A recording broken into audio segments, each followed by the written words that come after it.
A service of KIBMradio.com, the Internet's home for an all old-time radio.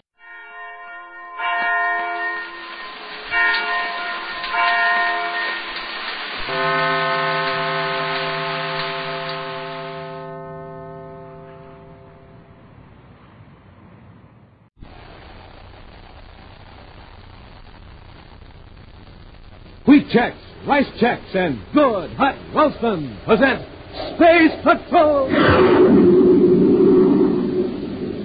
High adventure in the wild, vast reaches of space. Missions of daring in the name of interplanetary justice. Travel into the future with Buzz Corey, Commander-in-Chief of the Space Patrol! And now, today's exciting Space Patrol adventure, Return to Planet X.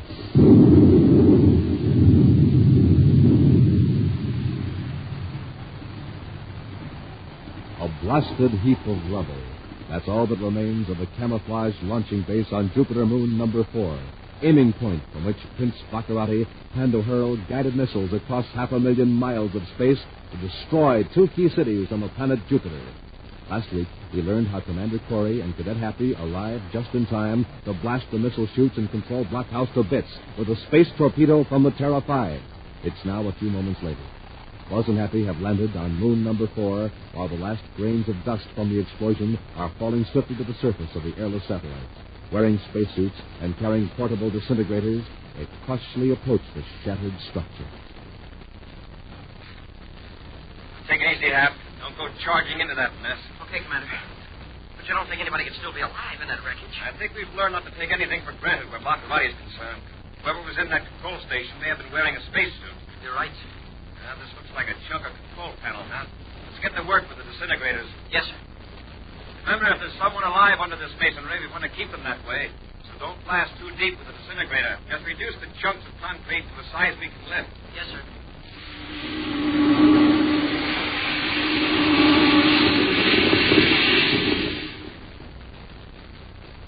Nothing under that chunk.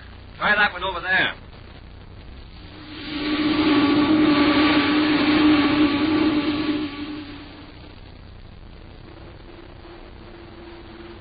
Many feet below the surface of the moon, right under where Buzz and Happy are searching for survivors, Prince Baccarati and Dr. Malengo huddle in the corner of an underground room. What was that?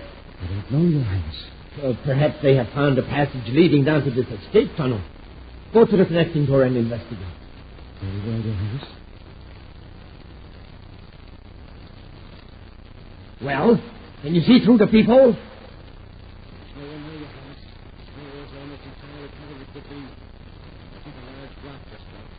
Yeah, that's what I thought had happened. Highness, didn't it be advisable now to go down to the other end of the passage to the spaceship? There is no hurry. We can blast off until we're sure there's no space patrol ship watching this part of the moon. However, we can work our way down toward the center of the tunnel.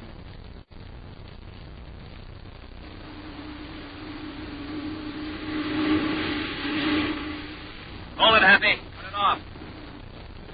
What is it, Commander? Now look at this. I found it near a piece of the control panel. An electrode pin. Yes, the pad of sensitized plastic with some computations on it. Robots built electrode pins. Somebody was here. The pen has an emblem on it. Black velvet. Prince Baccarati. Now, look at the writing on this pad. He blew up this launching station just in time. At 1827 Universal Start Time, Baccarati was going to launch a guided missile to blow up Kepler City, Jupiter. Wow, then he must have been ready to fire it just as we zoomed in. The question now is, what happened to Baccarati? The disintegrated enough of the wreckage to know he isn't here. If he had escaped across the surface in a spacesuit, we surely would have spotted him. Yeah. And that leaves just one alternative. There must have been a trapdoor under the floor of the control blockhouse. A sort of double protection. A cellar. Probably more than that. Very likely there's an underground hangar that can be reached from this blockhouse through a tunnel. He may already be ready to blast off the moon.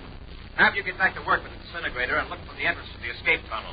I'll go back to the ship and call for a patrol squadron to watch the moon-ready ships blast off.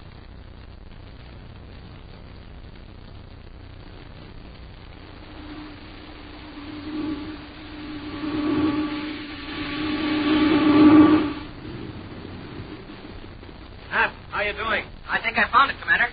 Let's have a look.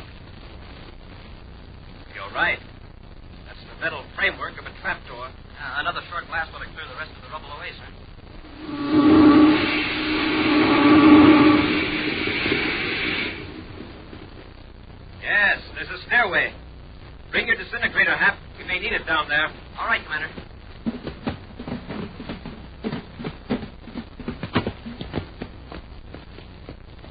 There's a metal door, Hap. Let's see if we can open it. An airlock. Get in and close the door, Hap. Let's check these indicators. Here's a gauge for passage air pressure. 0.8 atmosphere. Then, Baccarati, we wouldn't need a spacesuit inside the tunnel. Right. We can open our faceplates after we open the inner door.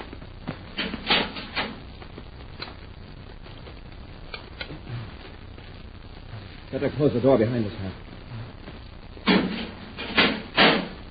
Wow, what a tunnel. I wonder how far it goes. Possibly a couple of miles, perhaps more. Let's get going. We have quite a hike ahead of us.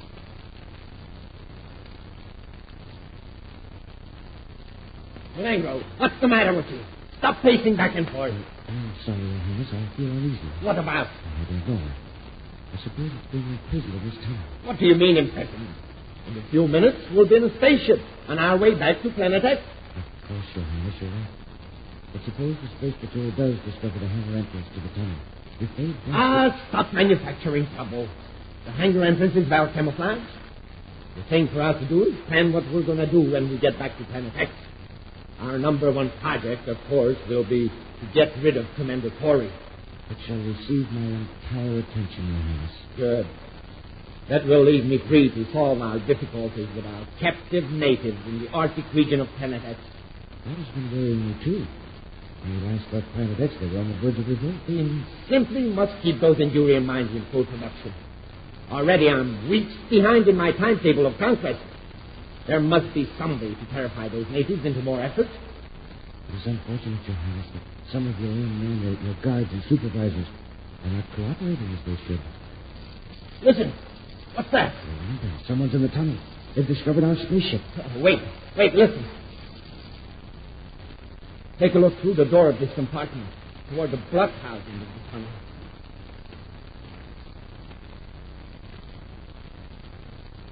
See anything?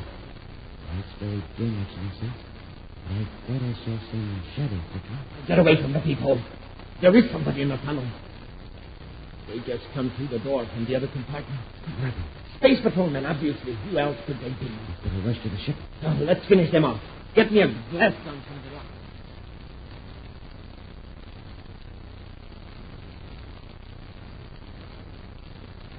This tunnel line and twist so much. I've lost all sense of direction. Judging by the upward slope of the fall, we're not far from the end of it. Hit the ground, Hap. It's a blast gun. Baccarati, see us. Shot my body down. Coming at the disintegrator before he fires again. I dropped it when I hit the floor, sir. It's out of reach. I'll get it. Get down, Hap. I've got you now, Corey. All I got to do is keep blasting away till I hit you.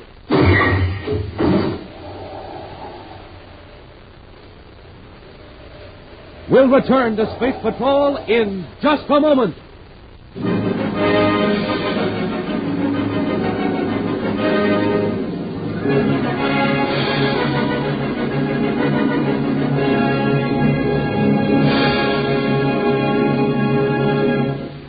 And now, gang, the most exciting news ever revealed on Space Patrol. News about a gigantic contest that's going to shake this planet like an earthquake. News about the biggest prize ever given away to any boy or girl. A prize that's going to rock you like a thundering explosion. And that prize is Commander Corey's own rocket ship.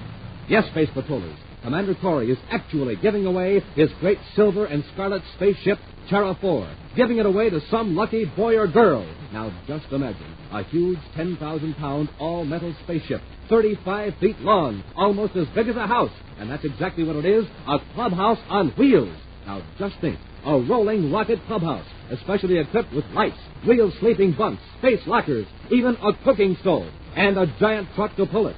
Take you and your pals anywhere you want to go. Can't you just see yourself zooming down the road toward high adventure, headed out camping, hiking, on sightseeing trips aboard your rocket clubhouse on wheels? And here's something else you ought to see. Dollar bills. $1,500 bills. $1,500 that comes as first prize along with the Rocket Clubhouse. That's right. The first prize in this terrific contest is a gigantic Rocket Clubhouse and a real truck and $1,500. Now, that's what one of you Space Patrollers will win. Say, here comes Carol with something that 750 of you are going to win. Second prize, 750 Schwinn varsity bicycles. Terrific fight, Space Patrollers. Schwinn, America's best, with 3-speed gear shift and 2-wheel handles. And third prize, 1,000 third prizes, 1,000 pieces of regulation Space Patrol equipment, 250 autosonic rifles, 250 outer space helmets, 250 emergency kits, and 250 beautiful Space Patrol wristwatches. Now, Space Patrollers, it takes only one word to win Buzz Corey's rocket ship or a Schwinn bike or one of 1,000 other swell prizes. Now, sit tight, because right after today's Space Patrol adventure, I'm going to tell you about the one word that can bring you the great Rocket Clubhouse rolling up to your home.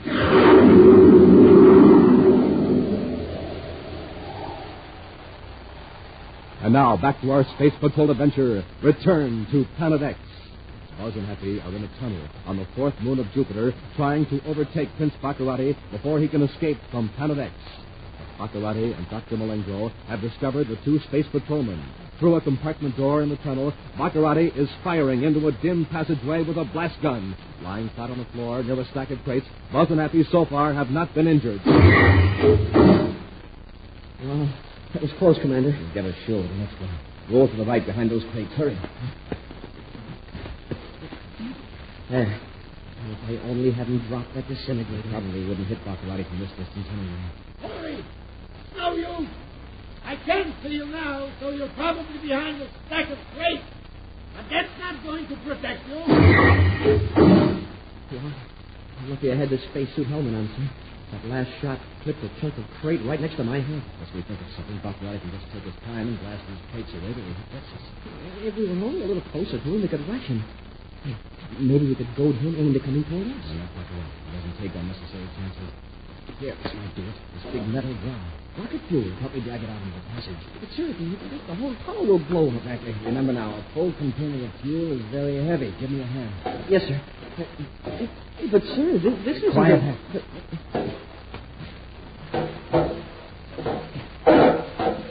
Better hold your fire, Baccarati. Oh, you want to surrender, I suppose. No, I'm just warning you. We're pushing a drum of rocket fuel out into the tunnel. Hit that with your blast gun, and you'll be shot through this tunnel like a torpedo through a space cannon. You're bluffing.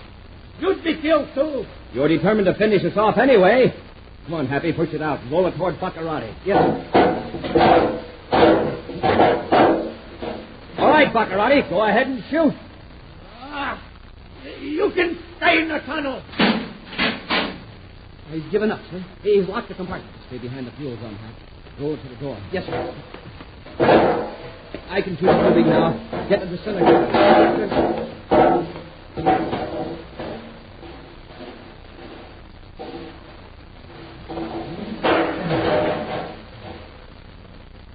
Here's the disintegrator, sir. Give the door a blast. Yes, sir.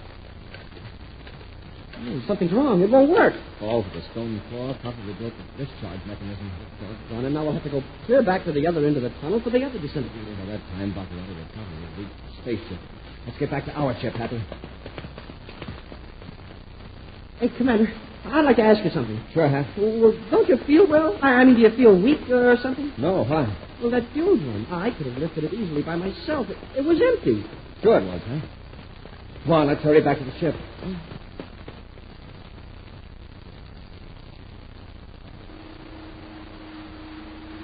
Meanwhile, Baccarati and Malengro have reached the other end of the tunnel where a small spaceship sits poised, its sharp nose almost touching the heavy metal gate that seals the entrance of the hangar. With a last glance down the tunnel, Baccarati climbs into the ship, followed by Malengro.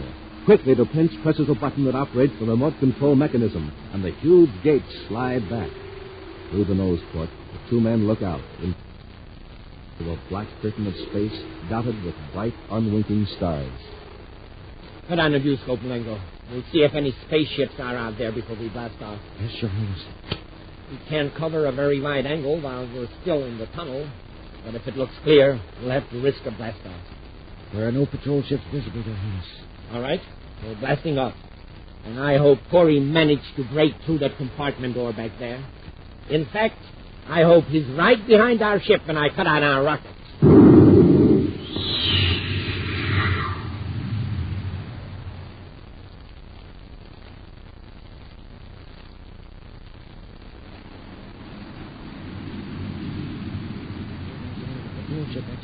Good.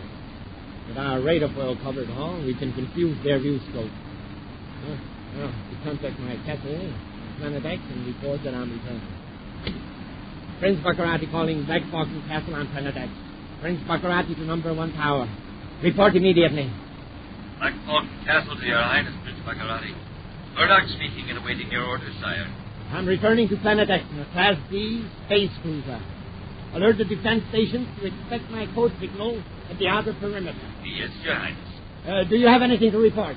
Well, yes, Your Highness. It's in regard to the Aduria mine situation at the polar cap. Well, let's have it, Murdoch. Production in Mine Area 5 is at a complete standstill. Standstill? Why? There's been a large-scale revolt. 6 labor battalions refused to work. That's against my law. Tell the supervisors to drive the ringleaders out into the ice cap without food or protective clothing. Your Excellency, the supervisors, I regret to report this, sire, but the supervisors have sided with the slaves. They refuse to enforce that order. That's unheard of. Refusing to obey the orders of Prince Baccarati. All right. If that's the way they're going to play, I'll wipe them all out. Turn on the atomic heat reflectors at Mine Area 5. Have the brazier. Do you understand? Turn them all like rats. Turn on the heat reflector. When it comes out, when it's safe, that will do as they're told. I'll tolerate no insubordination. Stand there? Yes, sir. Then obey. Prince Baccarati out. That mass murdering rat. Baccarati's know that. He's the most dangerous psychopathic tyrant in the history of the solar system.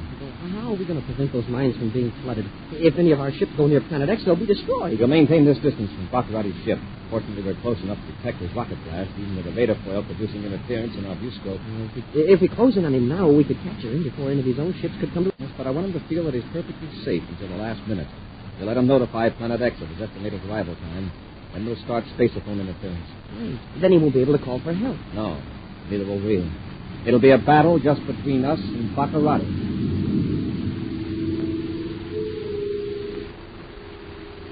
On through the endless reaches of space, Buzz and Happy trail Prince Baccarati, whose ship appears in their viewscope as a tiny dotted flame surrounded by a shapeless blur, the effect of the radar foil. Finally, both ships are far beyond the orbit of Pluto. Then, as they near the outer defense perimeter of Planet X, Buzz increases acceleration. In his small cruiser, Baccarati smiles triumphantly at Dr. Malenko. We're safe now. Even if any space patrol ships knew we were here, they wouldn't dare attack this close to my own defenses. Again, Your Highness. You have outwitted Commander Corey. I'm going to contact Murdoch at the castle. See if Mine Area 5 has been flooded out. Hasn't been time yet, Your Highness. It will take several hours for the floodwaters to reach the mines. Well, it won't hurt to let them know I'm keeping tab on them.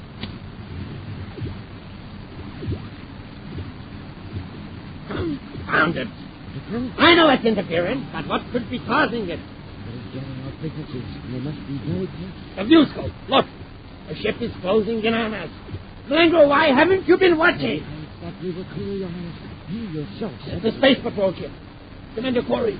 And we can't call for help from my defenses because of this blasted jamming signal.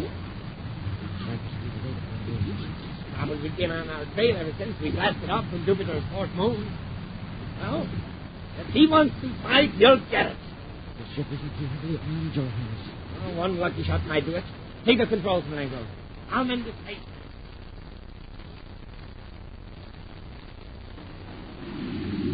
We're awfully close, sir, and I don't think he's seen us yet. He may just be waiting till we get close enough to fire at us. Well, that little ship couldn't have much armament, sir. Uh-oh. Fire a space torpedo close to his port side, Hap. Let him know we mean business, too. Yes, sir.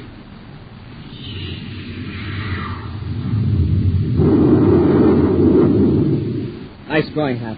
That came close enough to scrape the radar foil off his hull. I'll cut our interference down to 20 units. We can talk to him without Planet X picking us up. Yes, sir. Now, I'll set you. Baccarati, this is Commander Corey. Surrender, or our next torpedo will blast your rocket assembly. Prince Baccarati, Benedict, emergency. They won't hear you, Baccarati. This is a private conversation between you and me. Do you surrender, or do you want Cadet Happy to demonstrate his skill at space gunnery? All right, Corey. You win. Now, listen, Baccarati. I'm going to join airlocks with your ship, and I'm coming aboard. Don't try anything. All right, Commander. Okay, Happy, take the controls. I'll board Baccarati's ship.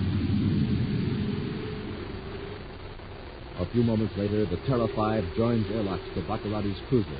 While Happy remains at the controls, Buzz enters Baccarati's ship with his ray gun ready for action.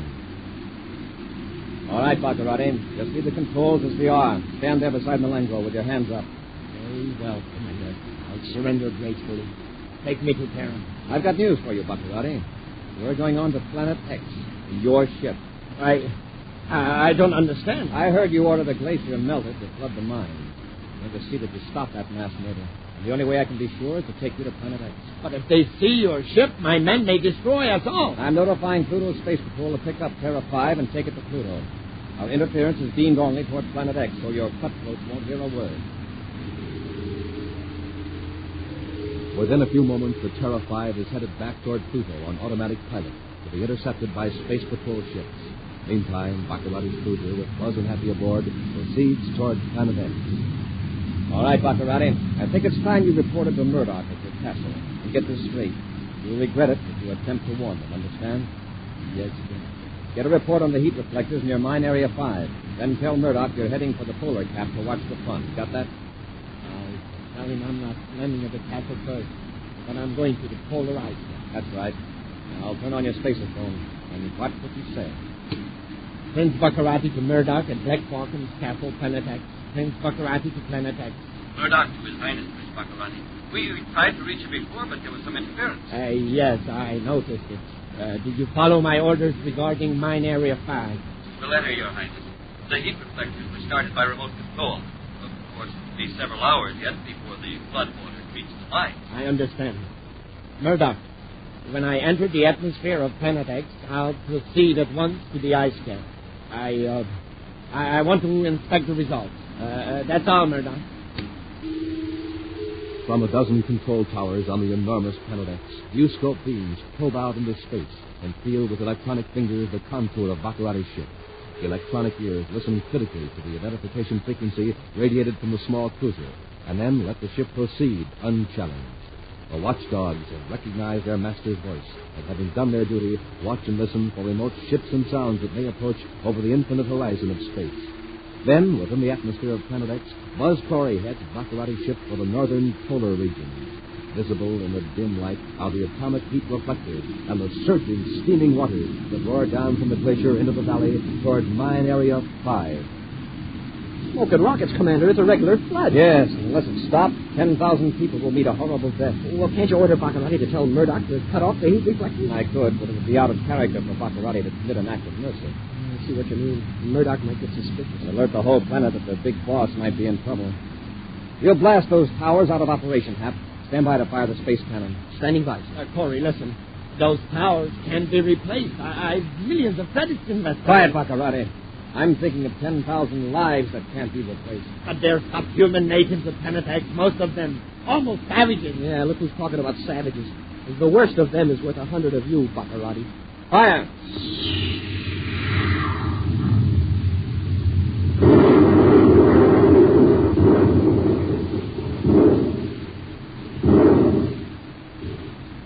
Well, that did it, Hap. You got all of them with one shot. Yeah, but, Commander, the water's still pouring down off the glacier. It will for a while, but with that intense cold down there, it'll freeze back into ice before it reaches the mine. Hey, quit looking so sour, Baccarati. You ought to be grateful. We just saved you from destroying 10,000 people. They won't obey me. If they're men enough not to obey you, I'd say they're well worth saving. And that's just what you're going to do, Baccarati. You're going to free them and return them to their homes and families. Get on that spaceophone and order all your ships here at once.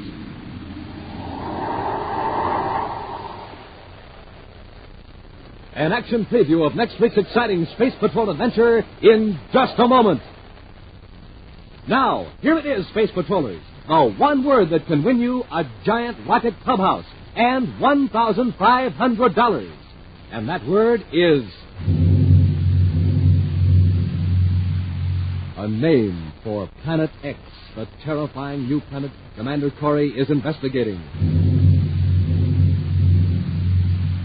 A name for Planet X, home of the evil Prince Baccarati, arch enemy of the Space Patrol. Now, gang, here's how to enter the Name the Planet contest. And Space Patrollers, in this contest, everyone can get a free prize right away. Just go to the nearest Weatherbird shoe dealer. Maybe Mom or Dad can go with you. The Weatherbird Shoe Man will give you your free prize, a handsome interplanetary coin album with 3 swell space coins inside. And, along with the album, your Name the Planet contest entry blank.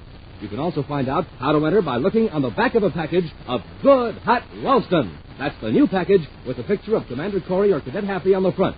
So, blast off, Space Patrollers. Get your free coin album entry blank and enter the Space Patrol Name the Planet contest today at your Weatherbird shoe dealers.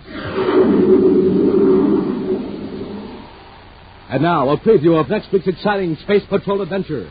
Buzz and Happy are in the frozen polar region of Planet X. Pursuing Prince Baccarati into the shaft of an Endurium mine, they're unaware of a huge figure lurking behind a shoulder of rock. Baccarati and the Langro are in here, all right. I hear them down the shaft. Shall I use my atomo lights? Not yet, Happy. Move as quietly as you can. If the shaft doesn't have any side passages... Happy, what's the matter? Something got me. It's lifting me off the ground. It's a giant native. Pressing my chest. I'll give him a blast with my ray gun. Why, you big fuzzy gorilla. Finish them off, Granu. Finish them. Be sure to join us again next week for the thrilling story on the ice cap of Planet X, when Wheat Chex, Rice Chex, and Good Hot Ralston again present Space Patrol. Space Patrol, created by Mike Moser, starring Ed Kemmer as Commander Corey and Lynn Osborne as Cadet Happy, was written by Lou Houston, produced and directed by Larry Robertson, executive producer Mike Debris. Other players were Bela Kovach, Norman Jolly, Ken Mayer, and Virginia Hewitt. Dick Tufeld speaking. Now, don't forget to tune in next Saturday and every Saturday when Wheat Chex, Rice Chex, and Good Hot Ralston again present Space Patrol!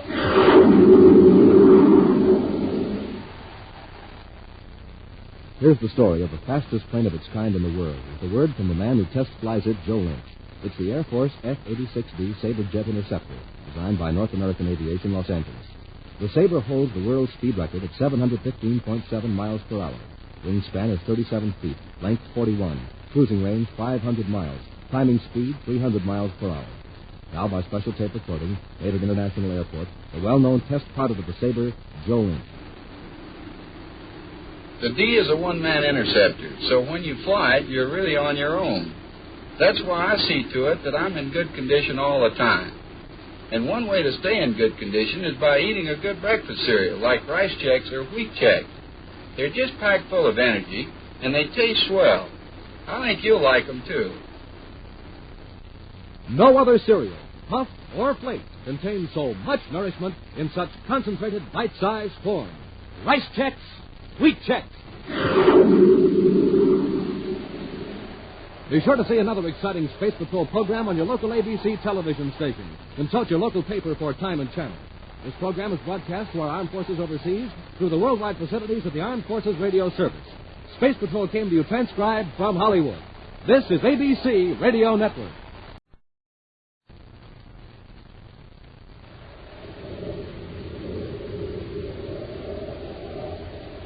Wheat Chex, Rice Chex, and Good Hot Ralston present Space Patrol!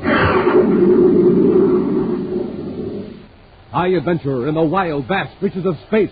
Missions of daring in the name of interplanetary justice. Travel into the future with Buzz Corey, Commander-in-Chief of the Space Patrol. In today's transcribed Space Patrol adventure, Buzz and Happy are in the frozen polar region of Planet X. Pursuing Prince Baccarati into the shaft of an Endurium mine, they're unaware of a huge figure lurking behind a shoulder of rock. Baccarati and the Langro are in here. I hear them downstairs. Using the atomo lights, Not yet, Happy. Move as quietly as you can.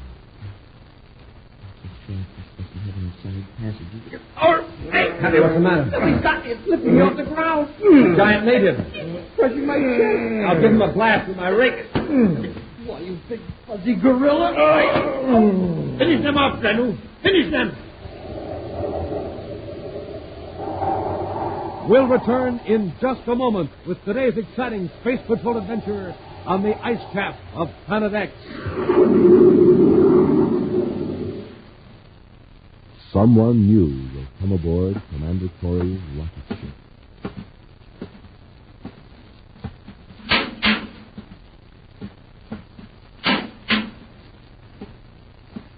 Someone new will enter the pilot's compartment and take over the controls of the commander's great space rocket Terra 4. And that someone can be you. Yes, you may be the lucky space patroller who wins the rocket ship Terra 4 for your own clubhouse, a huge rocket clubhouse, and $1,500 cash. That's what you can win as first prize in the amazing Name the Planet contest. And here it comes, pulled along by an honest-to-goodness full-size motor truck, a giant silver and scarlet space rocket Terra 4. What a rocket! Length, a terrific 35 feet, big as an airplane. Weight, a gigantic 10,000 pounds. Equipment, specially outfitted as a clubhouse on wheels. And what a clubhouse! It's got real bunks built in and lockers for space gear, electric lights, cooking equipment, just about everything you need for camping, hiking, sightseeing trips, any kind of adventure, any place you'd want to go in your rolling rocket clubhouse. And space patrollers, all it takes to send the giant, great rocket clubhouse and the motor truck and $1,500 rolling toward you is one word. And that one word is a name for Planet X.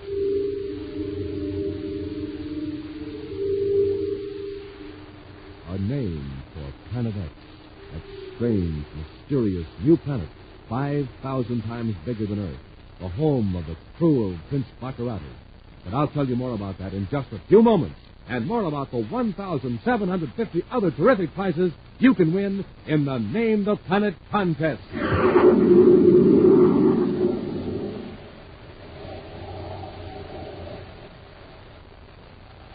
And now, today's Space Patrol adventure on the ice cap of Planet X. Commander Corey at last has Prince Baccarati in a position where the evil ruler of Planet X can be compelled to liberate hundreds of human beings whom he has forced into virtual slavery.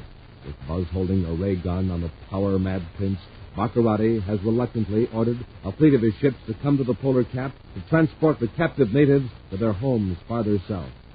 From the ship, the commander is now supervising the evacuation by means of a short-range spaceophone, while Cadet Happy guards Baccarati and his assistant, Dr. Malone. Corey to Carson. Come in, please. Carson here, Commander. How many men are left to be evacuated? Around 400, sir. They're mostly thugs and the cruel technicians you assigned to help me. That's on. You handle them all right? Oh, I think so, sir.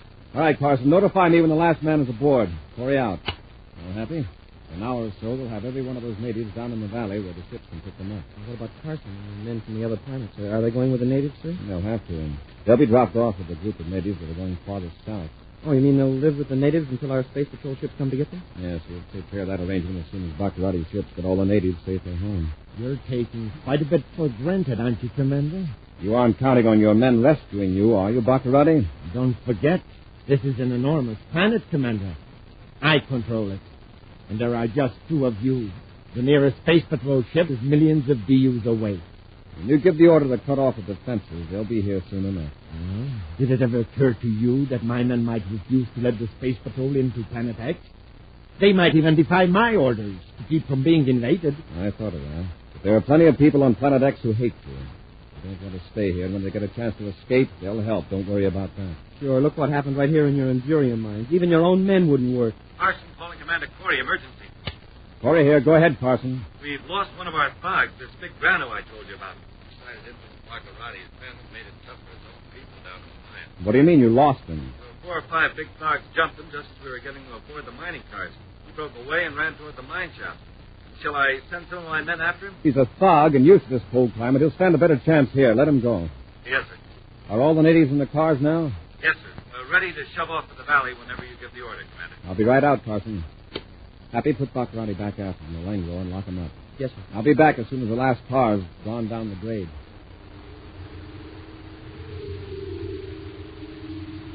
After locking Baccarati in the aft compartment, Happy returns to the controls to wait for Commander Corey. Meantime, Baccarati paces his narrow quarters and glares at Dr. Malengo. You're supposed to be a scientific genius, Dr. Malengo. Think of something. Get me out of this. I already have, Your Highness. Oh, then let's hear it. But all the slaves gone. The last car is about to pull out now. A bunch of those big, stupid thoughts. And a few technicians. Corey's out there now. Excellent. When he comes back, we have a surprise for him. Well, what is it? When the commander searched this compartment for weapons, he overlooked something. This secret panel in the bulkhead. Look, Your Highness. But there is nothing in it. I beg your pardon, Excellency, but there is. This. Just a metal cylinder. What good is it? It contains Valerium-12, under pressure, an irritant gas. It should enable us to overpower Corey and the cadet and resume control of your ship. Splendid. Splendid. How does it work? Just press the small lever on the end. And the gas affects us, too? If you point it directly at Corey and the cadet, and then cut it off, they'll get by far the worst of it. You'll have the advantage.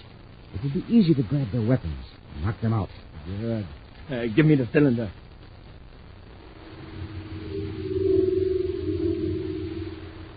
As an icy wind whistles bleakly through the mountains, a train of mining cars begins its journey down the grade to the valley several miles below.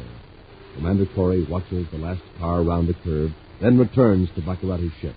As he closes the inner hatch, he turns the heat control of his thermo suit to 0. If I ever have to come to this part of Planet X again, I'll wear a space suit. Just think of those poor guys having to live up here month after month, digging endurium in this cold. Wow. Well, it's all over now, I hope. Get ready to blast off, Happy. I want to be up over the valley when Baccarati's ships get here to take the men away. All right, sir. Oh, can I take off this thermo suit? It's pretty warm here in the ship. Better leave it on, Happy, just in case. If those ships start trouble and shoot us down, we'd better be dressed for this climate. Yes, sir. But would they dare shoot at Baccarati's ship? Put yourself in the place of the men who heard the spacer-phone message. Here was Prince Baccarati ordering more than 1,000 slaves released and returned to their homes. That would sound odd coming from Baccarati. You bet. They know something's up, but they don't know what. Still, his regular gang probably will carry out his orders without question. Mm-hmm. But suppose one of those ships is piloted by someone who wants to escape from Planet X. A captured pilot. Would do anything to get rid of Baccarati. Oh, he'd blast us out of the sky before we could warn him. Exactly. I'm going back aft and get Baccarati. It might be handy to have him near the spacer-phone when his men show up. And don't blast off till I get back. You're coming, Malengo. Get ready to rush them when I release the gas. Yes, Your Highness. All right, Baccarati. Come on up front. We're blasting off. Of course, Commander. Just as you say. Get his gun, Malengo. No, you don't. I can't get the gun. Come on, we'll get out of the ship. Hurry, while Corey can't see to the airlock. Happy, stop them. Happy, stop right where you are, Baccarati. Try and stop me, cadet. Hurry, Malengo. They're both blinded. But, Your Highness, we can't go outside. Will you come on? I'll be out her hatch. Goodbye, Corey.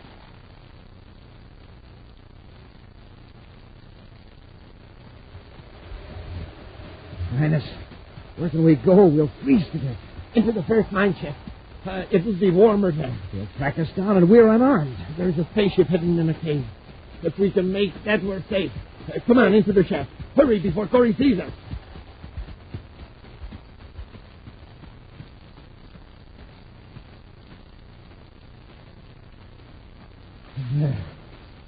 Wood out of the wind. Anyway. It's still cold. Well, Your Highness, look. A man, a monster. Back in the shack. One very tall. He's coming toward us. Use the gas on him. I can't. I got the cylinder jumping out of the ship.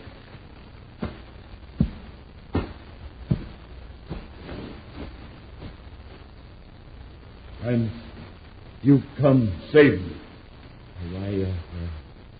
Who are you? Me, Granu, overseer. Granu make all thugs work hard. Oh, yes, Granu. Of course, I've heard of your loyal service.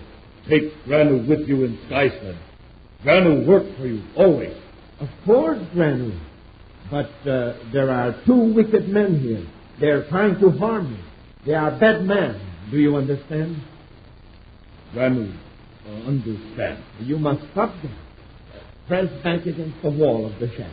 If they come in here, kill them. Kill? Yes, they're coming. Granu, don't let them get past you. Stop them, or you will stay here forever.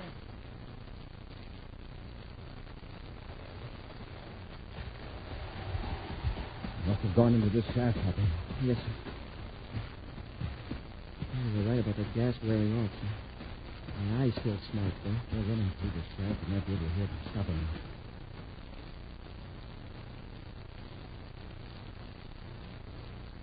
They're in here, right? Shall we do the thing? Move this back, leave the car. The shaft doesn't have any sight. Happy, what's the matter? Something's got me. It's lifting me off the ground. It's a giant frog. Crushing my chest. I'll give him a blast with my rake. Why, you big fuzzy gorilla. Finish them off, Granu. Finish them.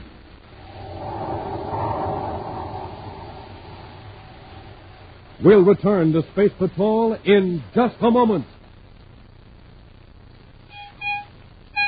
Look out! Clear the way! Here it comes! America's best-looking, best-riding bicycle, the Schwinn Varsity.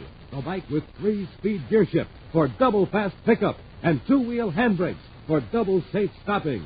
Yes, that's the bike 750 of you Space Patrollers are going to be riding, because the second prize group in the great Name the Planet contest is 750 Schwinn Varsity bikes.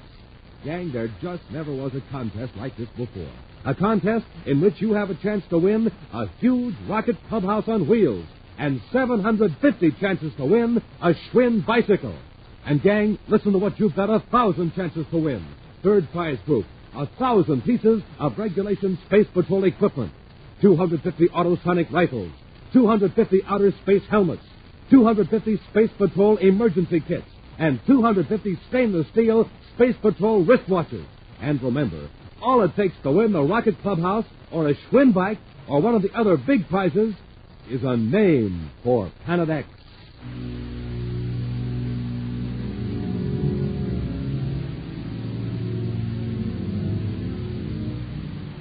You just name that tremendous new world, 5,000 times bigger than Earth. Planet X, land of man-eating plants, enormous monsters, kingdom of the arch-enemy of the Space Patrol. And, gang, this is the easiest contest you've ever heard of. The contest in which everyone, yes, everyone, can get a free prize. So be on the lookout, because in just a little while, I'm going to tell you how you can enter the exciting Name the Planet contest and get your free prize.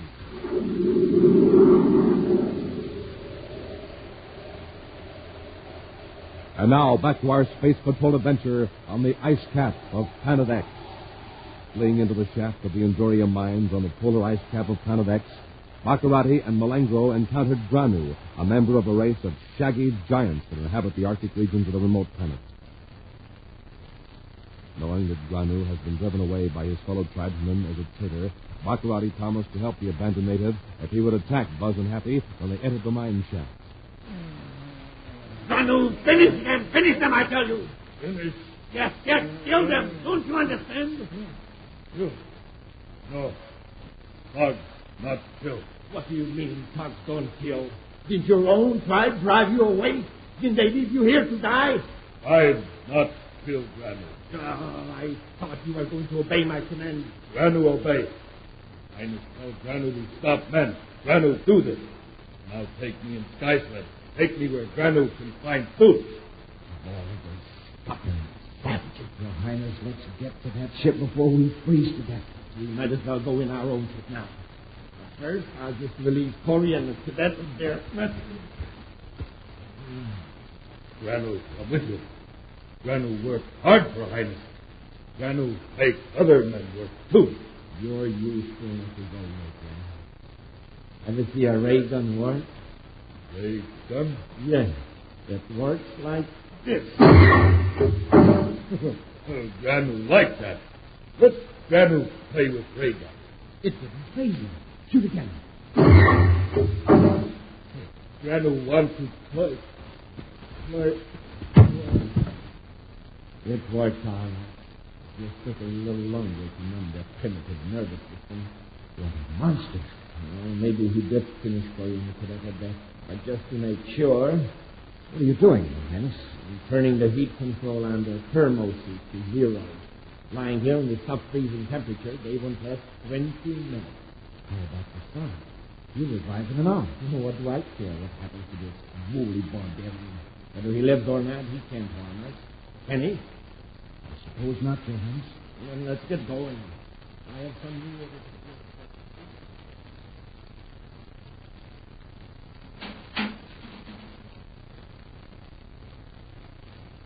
Now, if you turn on the spaceophone and contact my ship. Your Highness.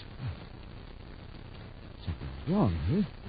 Look, the spaceophone panel is smashed. Smashed? What? It is smashed. How did that happen? During my scuffle with the cadet, I must have pushed him into it after I shoved the gas in his face. All the miserable luck. We don't contact those ships. They'll carry out the rescue after all. Perhaps we can intercept them. I got it. We'll let them pick up those slaves. We'll head for my castle and spaceophone other instructions. Those slaves will be sorry they didn't stay here in the Endurium mine. Let's blast off.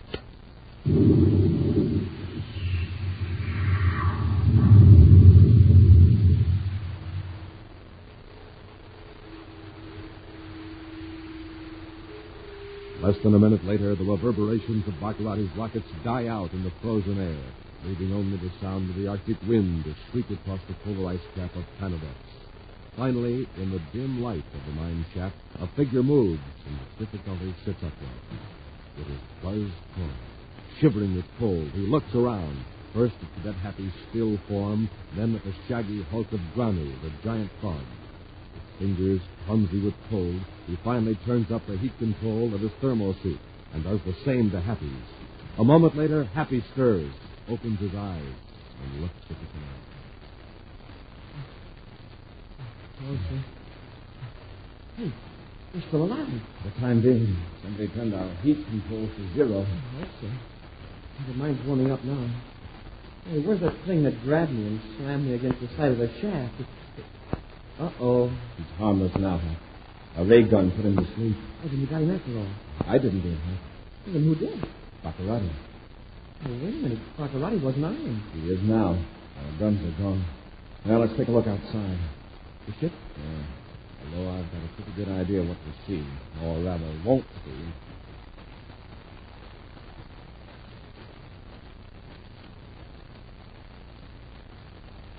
Yep. Gone.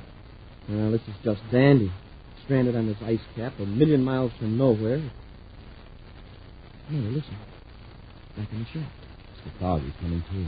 Hey, we better get away from here before he comes after us. If he wants to get us, it isn't going to do us any good to run. Besides, I don't think he'll hurt us now. Yeah, but look what he did to us before. I know, but this man is an outcast, driven away by his own people. He knows he's stranded here. I think he'd prefer company, particularly since he knows the company he can lick. Hey, and he knows these mines pretty well. Maybe he has some food stashed away. Now, come on, Hap. Let's try to shoot him.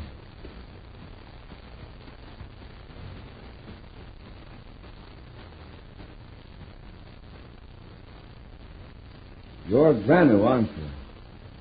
We're your friends, Granu. You not have ray gun? No, we have nothing that could hurt you. We don't want to hurt you. Granu can hurt you. We know that. We proved it. But you're not going to hurt us, Granu.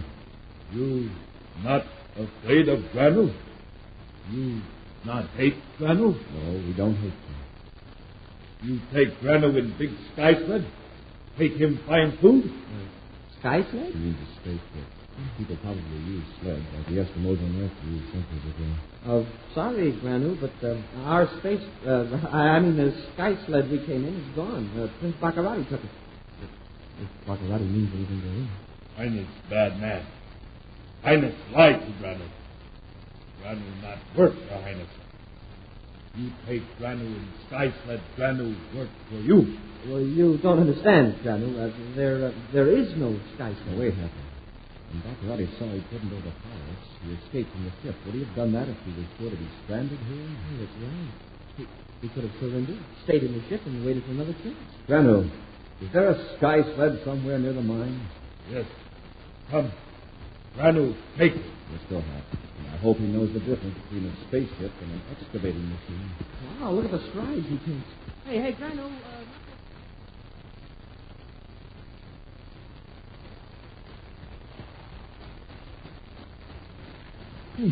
Hey, Granu, how much farther is it? I'm about to drop. Not far. Sky sled, round corner. Hope he knows what he's talking about. So do I. Hey, I see a light ahead. The shaft is widening. There's something big in the opening. There, sky sled. It's a ship, all right. Hey, hurry up, Granu. Get a move on. I thought you were tired. Not now.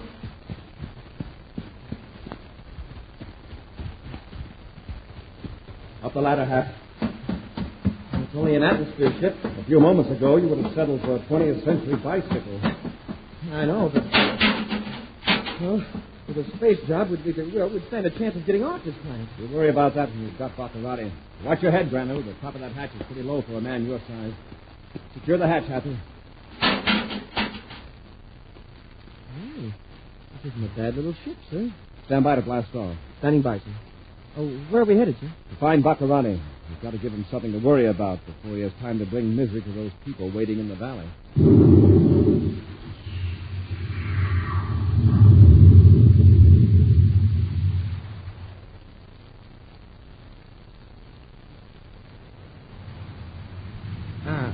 There is the castle, Marengo. In a few minutes, I'll be in my tower, watching those worthless slaves go to their doom. Your Highness, the identification signal. Oh, what about it? So the ship can get through the electronic force field around your castle. Isn't it working? It should be automatic. Must have been damaged when the space opponent left. We'll circle the castle until they recognize my ship and cut the fill. What was that? Ground emplacements around the castle. They're firing at us. The fools! Can they recognize my ship? The idiot! We're hit. They got us. We'll head back north for those hills. Losing altitude, Your Highness. If we can make it over the hills, we'll stay. Perhaps they've tried to contact you by space above. We can't reply. We can't even receive. And we sent out no identification signal. But don't they know my ship, and they see it? Perhaps they figured some imposter was aboard. It's just the sort of trick Corey might try to gain entrance to the castle. But Corey's in the mine shaft, up on the polar ice cap. But your men don't know that. Your Highness, we're going to crash. Go up to you, fool!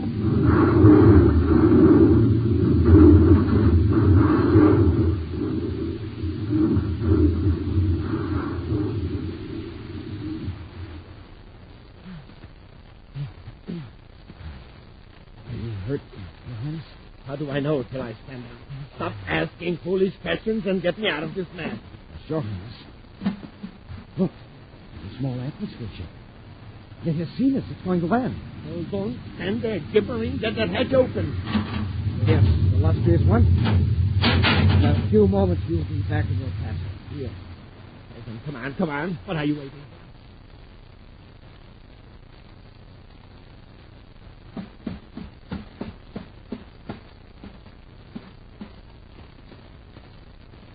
Well, where's the pilot of this ship?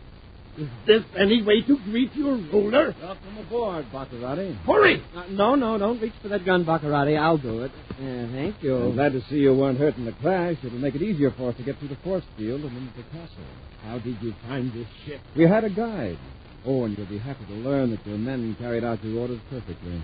We just heard a spacephone report that the natives have all been returned safely to their homes. And now we're going to have you arrange to let some Space Patrol ships in to pick up the technicians from the United Front. I'm sure you'll cooperate, Baccarati, when you see your guard. He's crouching in the corridor waiting for him. It's Todd. Run! Close the hatch, Happy. Stand by to blast off. Standing by, sir. Standing by, sir. Hey, Mr. Granu.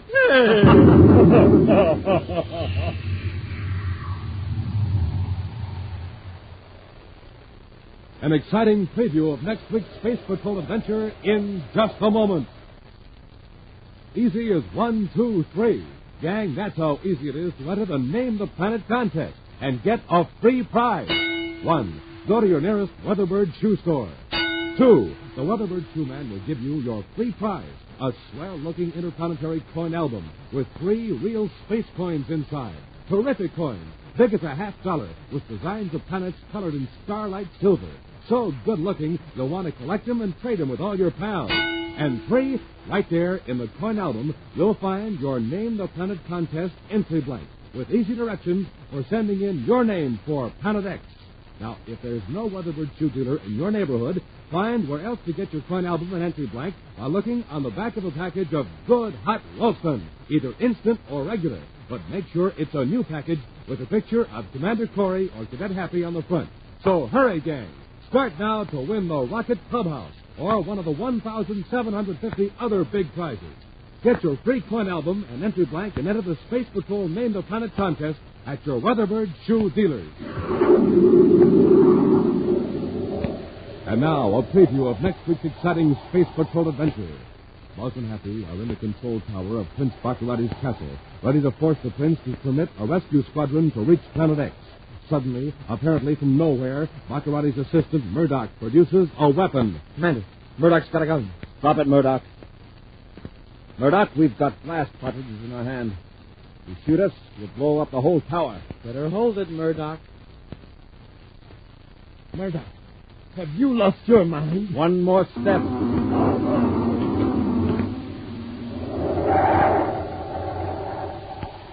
Be sure to join us again next week for the thrilling story, Rescue from Planet X, when Wheat Chex, Rice Chex, and Good Hot Ralston again present Space Patrol! Space Patrol, created by Mike Moser, starring Ed Kemmer as Commander Corey and Len Osborne as Cadet Happy, was written by Lou Houston, produced and directed by Larry Robertson, executive producer Mike Devery. Other players were Bela Kovacs, Norman Jolly, and Ken Mayer. Dick Tufeld speaking.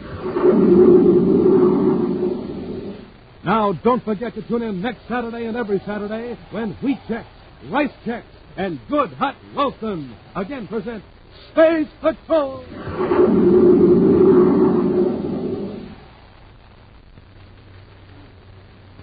Dick Tufeld in Los Angeles reporting on a plane that can fly 1,000 miles without refueling, the North American F-J-2 Fury.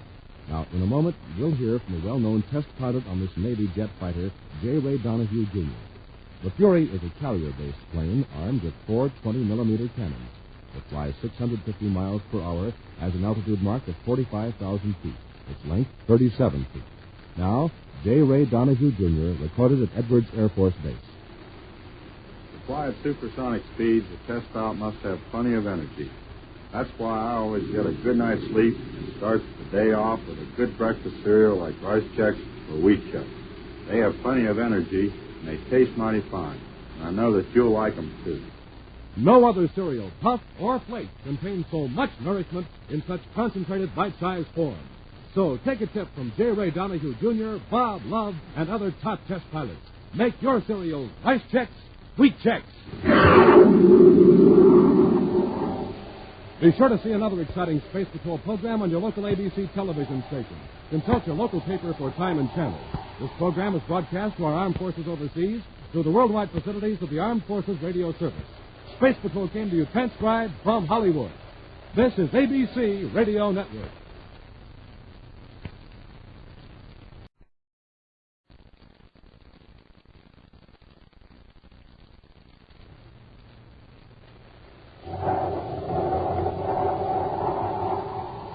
Instant Ralston and regular Ralston, the hot whole wheat cereals in the red and white checkerboard packages, present Space Patrol! High adventure in the wild, vast reaches of space.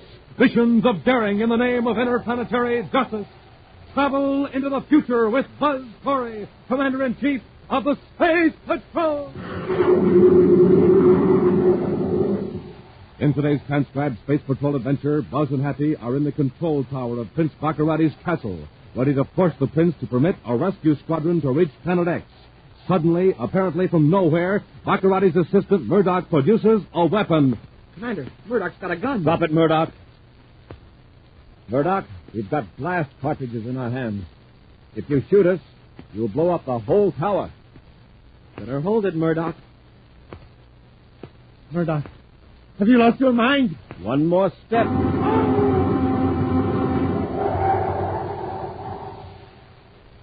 We'll return in just a moment with today's exciting Space Patrol adventure, Rescue from Planet X.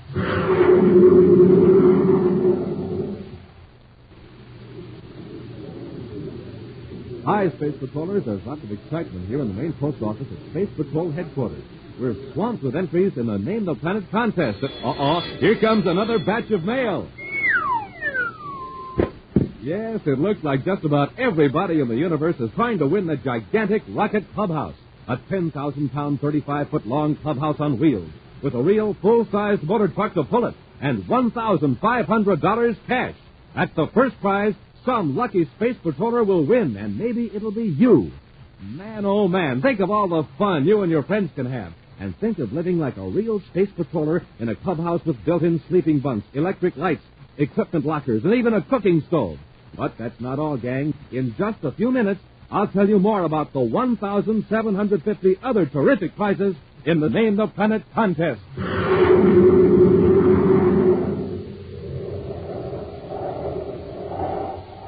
And now, today's Space Patrol adventure, Rescue from Planet X. Commander Corey and Cadet Happy now have Prince Baccarati and Dr. Malengro in one of Baccarati's own ships and are circling Baccarati's castle on the remote Planet X. While Dr. Malengro is in an aft compartment guarded by the giant Granu, native of the polar regions of Planet X, Buzz holds a ray gun on Baccarati in the control section of the atmosphere ship. All right, Baccarati. Here's where you go to work. What's the frequency of the signal that gets us through the defense field around your castle? I don't remember. Hap, head directly for the castle. Yes, sir. Corey, listen, you can't do that. If the perimeter guns don't get you, the force field will. Then give me the frequency. It's 508.5 megacycles. 508.5. Check.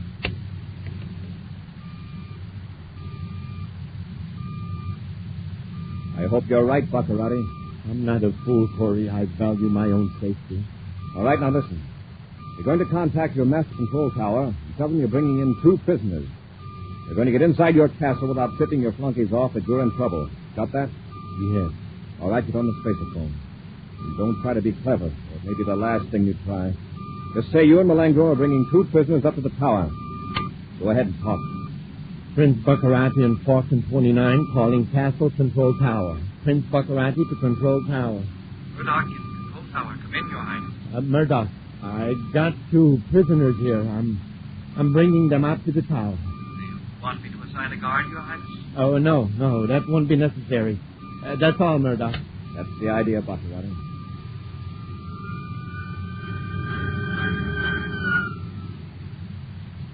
Through the force field, sir. Set the ship down near the east gate of the castle. Yes, sir.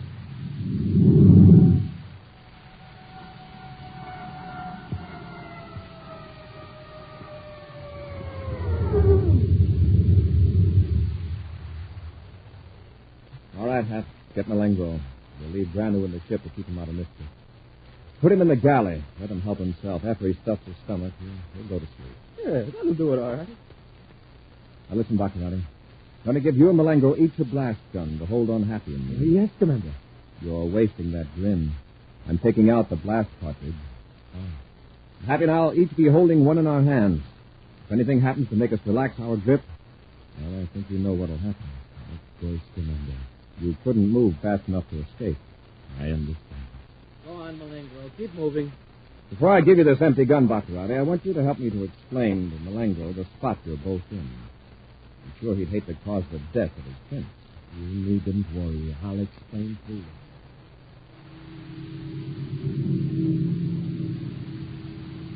A few moments later, Buzz and Happy descend from the atmosphere ship, hands raised, and followed closely by Baccarati and Malengro. The 4 men walk across the castle spaceport to the east gate. At the electrically controlled drawbridge, the captain of the guard steps forward and salutes. Get back! Get back! You're not needed, Captain. Respectfully, the guard steps back. Empty guns in their backs, Buzz and Happy continue down the long hall to Baccarati's tower elevator. Silently, the door slides open, and 4 men step inside. The doors close. And swiftly the elevator raises them hundreds of feet to the tower. All right, Buckaroo. We can quit this masquerade. Give me that gun. Yes, Commander. But please, remember those blast cartridges in your hand. See that you remember them. Open the door. Go on, Malengro. Congratulations, I tell you from the tower window. Get your hands up. Well, I thought... Do as he says, Murdoch. Do as he says. Here's your hand. Hap, here's a loaded blast gun. You get on the three of them. Yes, sir. Murdoch, don't try anything. We've got an extra cartridge in our hands. If we relax our grip, this whole tower will blow up. He's not fooling, Murdoch. Obey him. Yes, your hand. Baccarati, I want you to cut off all the defenses of Planet X. That means your robot-controlled ships out in space, your meteor control beams, and your surface warning systems. I'm going to order a fleet of Space Patrol ships to come in and pick up those men you abducted from the United Planets. They're staying with the forest people we just liberated from your Endurian mines. I'm staying right here in this tower until every last man is off of Planet X. I'll cut the defenses. Your ships will get through, I promise. Now, those blast cartridges in your hand, they're dangerous to all of us. I know it. But you can't hold them indefinitely. Put on the safety guards. After all, we're helpless now. The quicker you cooperate, the sooner you'll be out of danger. Now, when my ships get here, I'm going to assign some men to see that all your weapons factories are put out of operation. But you have no right to do that. Planet X isn't under the jurisdiction of the United Planets. Yes, but we have a right to protect ourselves from aggression. You've been using your weapons and spaceships to destroy our installations, wreck our ships, and rob and abduct our peaceful citizens. You're a menace to every planet in the solar system. But you're leaving us defenseless. Who do you have to defend yourself against? Surely not the natives. They certainly have cause to hate you, but they're primitive people. All of them. One group is very intelligent. They're the Lumens. Come on! Wait a minute. Who are the Lumens? Come on, speak up. They're a race that lived 1,000 miles from here in Golden Valley. You're in danger from them? Have they tried to attack you? Well, not yet. In fact, I don't fear the Lumens at all. No, not in the least. Murdoch, why did you mention them? No special reason. It's just that they're supposed to have special powers. Superstition. They're a little smarter than the savages around them, so these wild, impossible stories get started. I don't intend to interfere with any of the native tribes. When you and your ringleaders are put away, where you can't cause any trouble, the people of Planet X can go back to working out their own problems. All right, Baccarati. Get to that control panel and cut those defenses. Hurry. All right, Commander.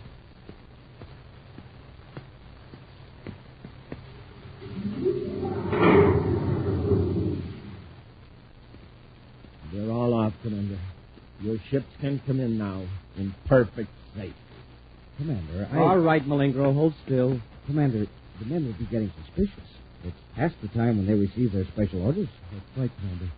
If they think His Highness is in trouble, they may break in here and... They should attack you with those glass cartridges in your hand. That's the point. Can you handle it, Murdoch? Good. But if His Highness were to appear personally... That's out. Perhaps if I appear as second in command to His Highness, the Castle staff would be reassured. We're both anxious to get out of here, aren't we? All right, go ahead. But remember, I've got Baccarati here. If you want to keep him healthy, don't try anything. Yes, sir. Of course, Commander. Happy, watch Baccarati. I'm going to Spacephone Robbie to send a squadron to Planet X.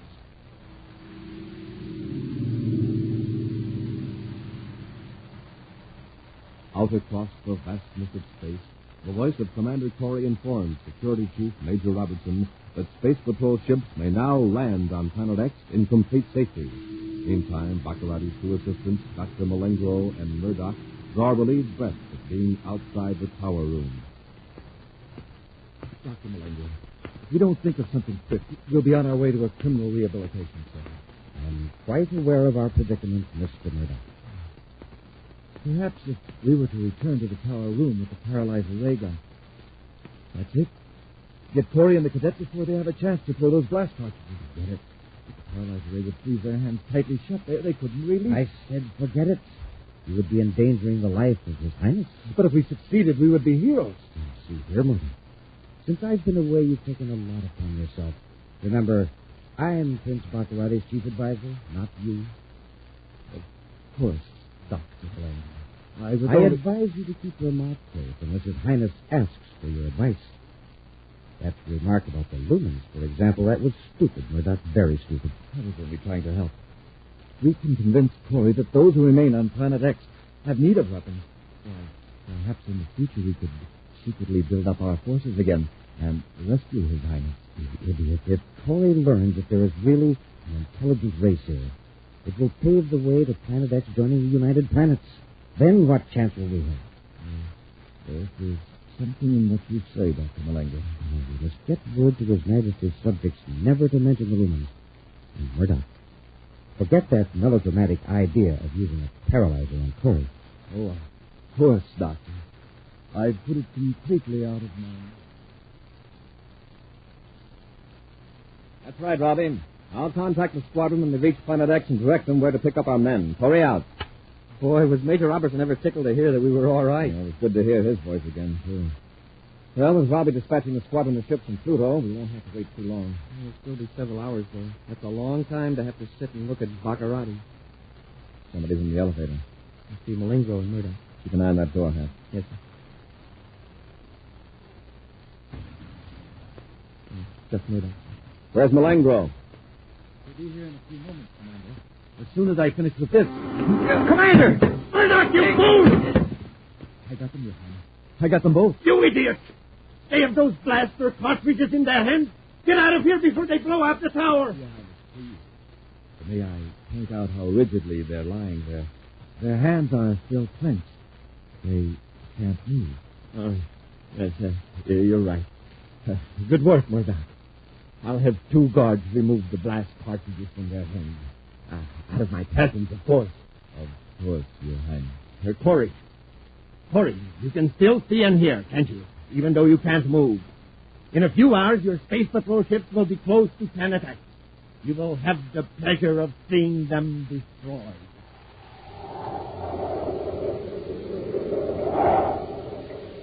We'll return to Space Patrol in just a moment.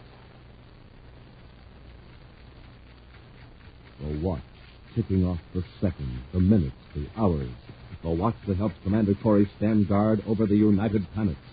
Yes, Space Patrollers, you can have a wristwatch just like Commander Corey. It's shock-resistant with a sweep second hand.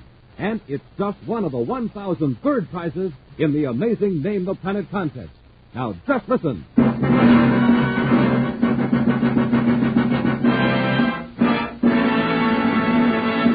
250 Space Patrol wristwatches, 250 autosonic space rifles, 250 outer space helmets, and 250 swell Space Patrol emergency kits.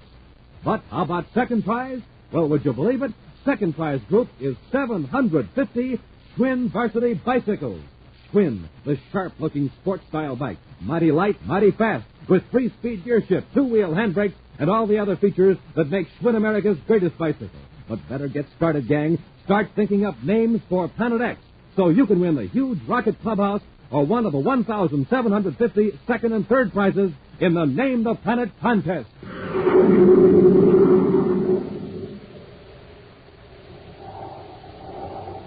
And now, back to our Space Patrol adventure, Rescue from Planet X.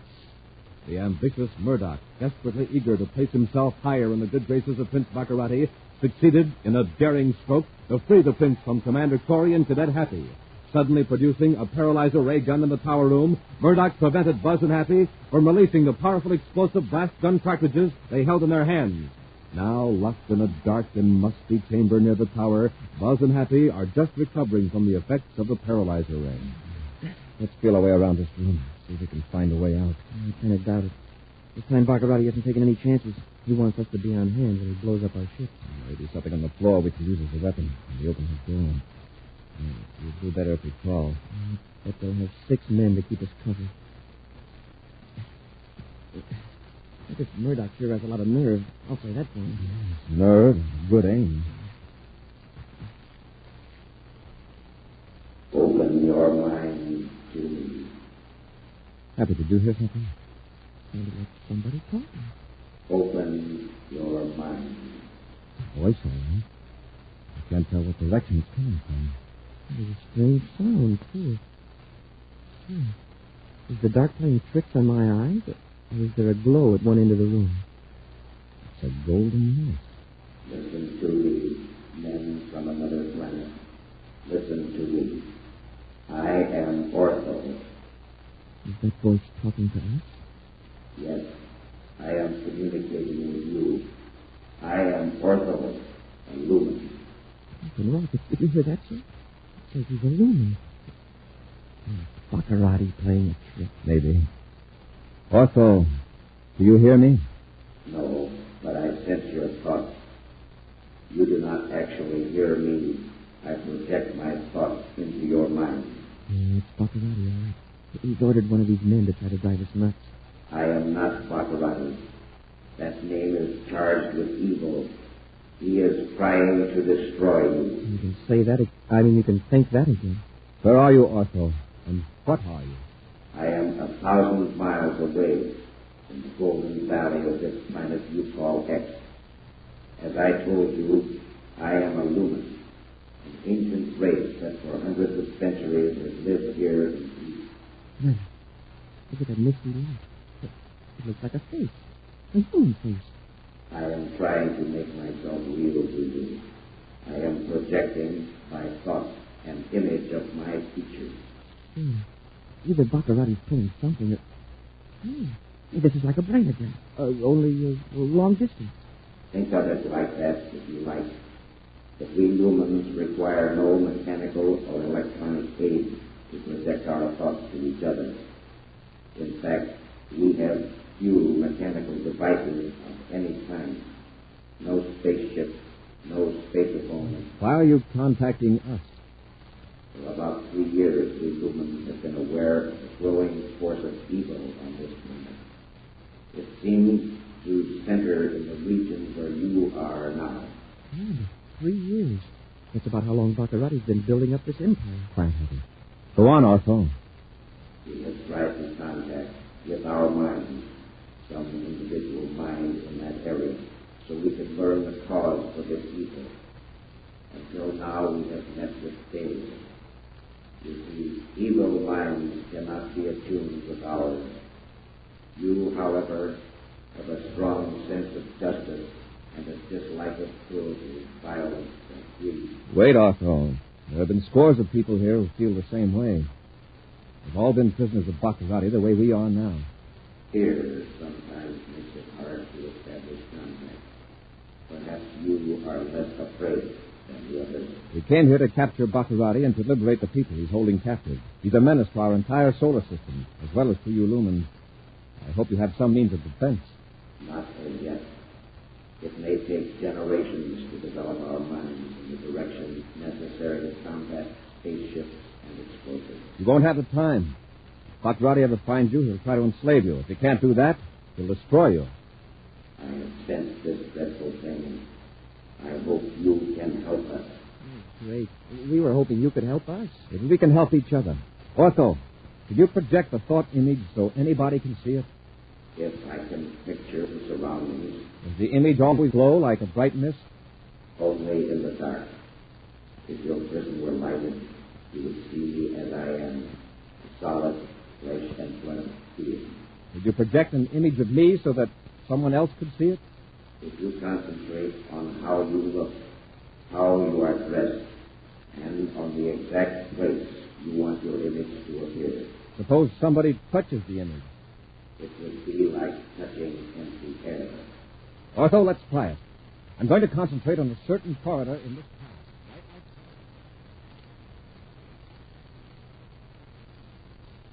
outside. I tell you, Your Highness, I saw him. Commander Corey standing in the corridor in front of the room we locked him in. It's impossible.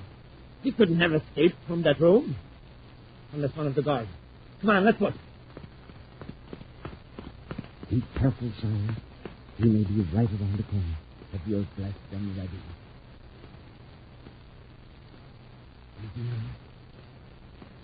There he is. I told you. He's standing right in front of the door, grinning at us. I'll finish you this time, Corey. He's gone. Disappeared. Back into the room just as you came. He blew a hole in the door. He must at least be injured. Come on. Look, Your Highness. The door is still bolted. on the outside. Get out of the way. I'm going to see for myself. There you are. Both of you. This time I won't miss. Corey, I'm going to spare you the tragic sight of seeing your ships destroyed. They're almost to Planet X. After I finish you, I'm going back out to the tower room and blast your ship out of the sky. One by one. Got anything to say, Corey? No? Very well, then. Bad shooting, Baccarati.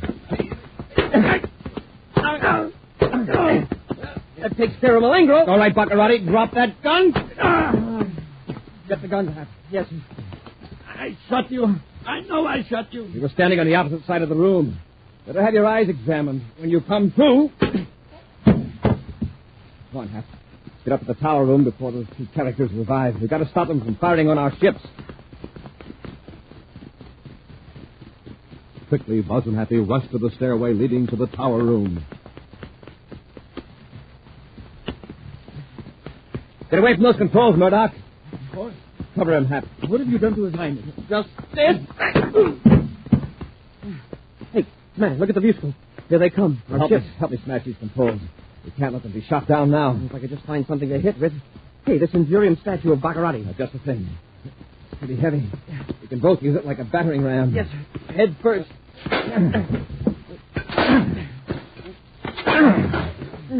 That does it. I'm glad Baccarati's image was more solid than ours. Somebody's coming up the stairs. I'll take a chance on the elevator. I hope it's at this floor. It is. Get in. Get down before anyone alerts the guards at the east gate. Swiftly, the elevator drops to the first floor of the giant castle. Then, with blast guns drawn, Buzz and Happy walk boldly toward the great open doors of the east wing. They're nearly at the drawbridge before the gate guard is aware that the two men who have sauntered out are space patrolmen. Oh! Head to the atmosphere ship, the one we came in. Yes, sir. I think I better slow that guard down that's chasing us. Did you stop him? I blasted a hole in front of him. He fell in. We can only make the ship before he alerts the whole field. Into the ship. Oh, if we can get this ship airborne. The hatch is secured, sir. That guard out there has a blast gun. We may be in for a rough time. Stand by to blast off. Standing by, sir.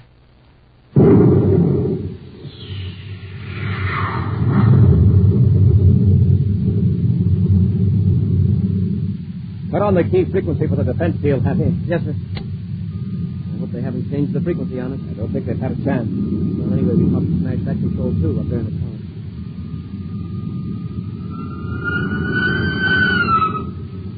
Looks like we missed that one. Sure glad we had the field penetrative frequency on. Keep on the viewscope, Hap.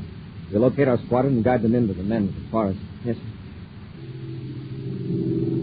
Flying low over the vast terrain of Planet X, Buzz glides the rescue squadron to the realm of the friendly forest natives, where 200 engineers and technicians await the ships that will take them home. 2 hours later, Buzz and Happy look down on a heartwarming sight. There they are, Happy. All lined up, ready to blast off. Yes, sir. It looks like every native in the forest is here to wave goodbye. Quite a sight, isn't it? Sure is. What's that? The same sound we heard back in the castle. Man, look in the viewscope. Look what's in it. It's Ortho's face. You have done nobly, my friends. The fall of the evil had already begun to lift from my beloved land. My people are very grateful. Same for you, Ortho. And don't worry. We'll be back. Yes, Ortho. As long as Baccarati is free on Planet X, we'll be back.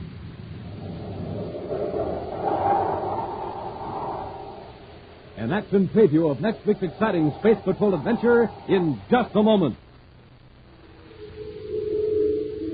Space Patrollers, have you entered your name for Planet X in the big Name the Planet contest?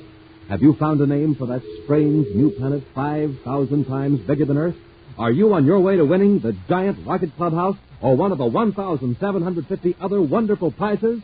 Better get going. Go with Mom or Dad to your Weatherbird shoe store and get your free prize.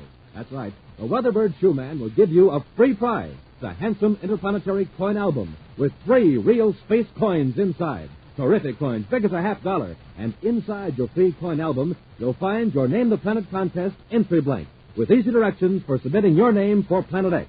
Now, if there's no Weatherbird shoe dealer in your neighborhood, you can find out where else to get your coin album and entry blank by looking on the back of a package of Good Hot Ralston, either instant or regular, the new package with the picture of Commander Corey or Cadet Happy on the front. But don't wait. See your Weatherbird shoe dealer or check the back of a Hot Ralston package and enter the Name the Planet contest today. And now, a preview of next week's exciting Space Patrol adventure. Buzz and Happy have landed their spaceship in a desolate region of Planet X, as directed by the mysterious native Ortho, who is guiding them from a distance by shockwaves. Commander, there's Baccarati's ship. I can see it above us through the Astrodome. Yes, he's coming in to attack. Sure hope Ortho knows what he's doing, telling us to land here. Hey, what happened to Ortho? His face is gone from the viewscope. Ortho, can you hear us?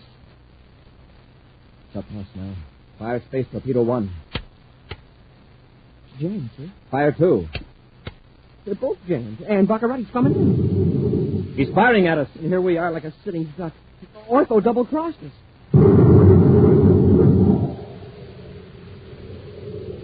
Be sure to join us next week for the thrilling story, The Secret of the Adargo Ruins, when Wheat Chex, Rice Chex, Instant Ralston, and Regular Ralston again present Space Patrol! Space Patrol, created by Mike Moser, starring Ed Kemmer as Commander Corey and Lynn Osborne as Cadet Happy, was written by Lou Houston, produced and directed by Larry Robertson, executive producer Mike Devery. Other players were Bela Kovach, Ken Mayer, and Norman Jolly. Dick Tufeld speaking. Now, don't forget to tune in next Saturday and every Saturday when Instant Ralston and Regular Ralston again present the new exciting Space Patrol!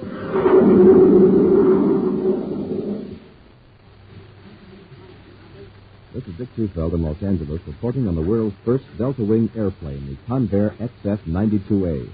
In a moment, we'll hear from the test pilot on this unusual plane, Major Chuck Yeager, the man who pioneered faster-than-sound flight. The XF-92A is an Air Force interceptor, nicknamed the Flying Triangle. Length 42 feet, sweep back of the wing 60 degrees, speed about 700 miles an hour. Now, Chuck Yeager reported early this morning at Edwards Air Force Base. Let me tell you what it takes to be a test pilot. To start with, I have to be in good condition. That means get plenty of rest, plenty of exercise, good food at every meal. For breakfast, I like a cereal that really tastes good and has plenty of energy. Like Rice Chex and Wheat Chex, no other cereal, puffed or flaked, contains so much nourishment in such concentrated bite-sized form. So take a tip from Major Chuck Yeager, Tony LeVere, and other top test pilots. Get Rice Chex and Wheat Chex today.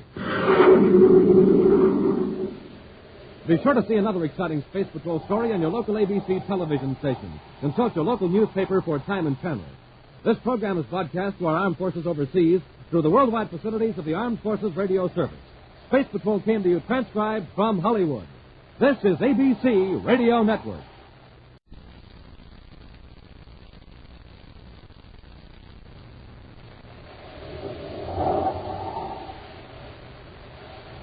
Instant Ralston and Regular Ralston, the hot whole wheat cereals in the red and white checkerboard packages, present Space Patrol! High adventure in the wild, vast reaches of space. Missions of daring in the name of interplanetary justice. Travel into the future with Buzz Corey, Commander-in-Chief of the Space Patrol! In today's transcribed Space Patrol adventure, Buzz and Happy have landed their spaceship in a desolate region of Planet X, as directed by the mysterious native Ortho, who is guiding them from a distance by shockwaves. Commander, there's Baccarati's ship. I can see it above us through the Astrodome. Yes, he's coming in to attack. I sure hope Ortho knows what he's doing, telling us to land here. Hey, what happened to Ortho? His face is gone from the viewscope. Ortho, can you hear us? That's us now. Fire Space Torpedo 1. It's jammed, sir. Fire 2. They're both jammed. And Baccarat... He's firing at us. And here we are like a sitting duck. Ortho double-crossed us. We'll return in just a moment for today's exciting Space Patrol adventure, the secret of the Adargo ruins.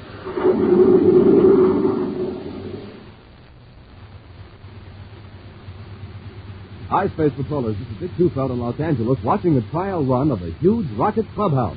The biggest prize ever given away. First prize in the Name the Planet contest. And there it goes.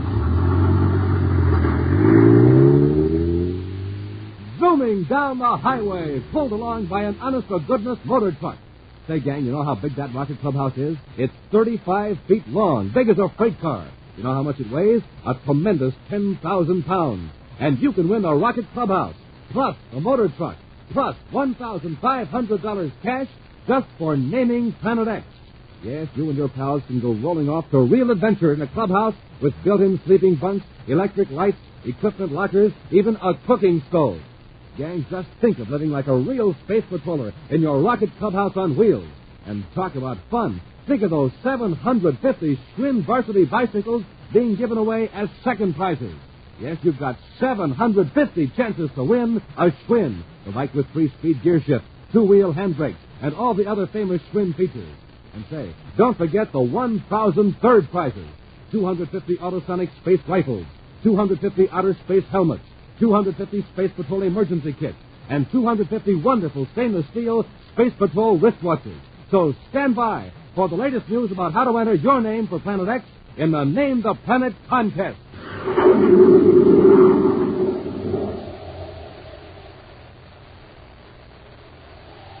And now, today's Space Patrol adventure, The Secret of the Adargo Ruins.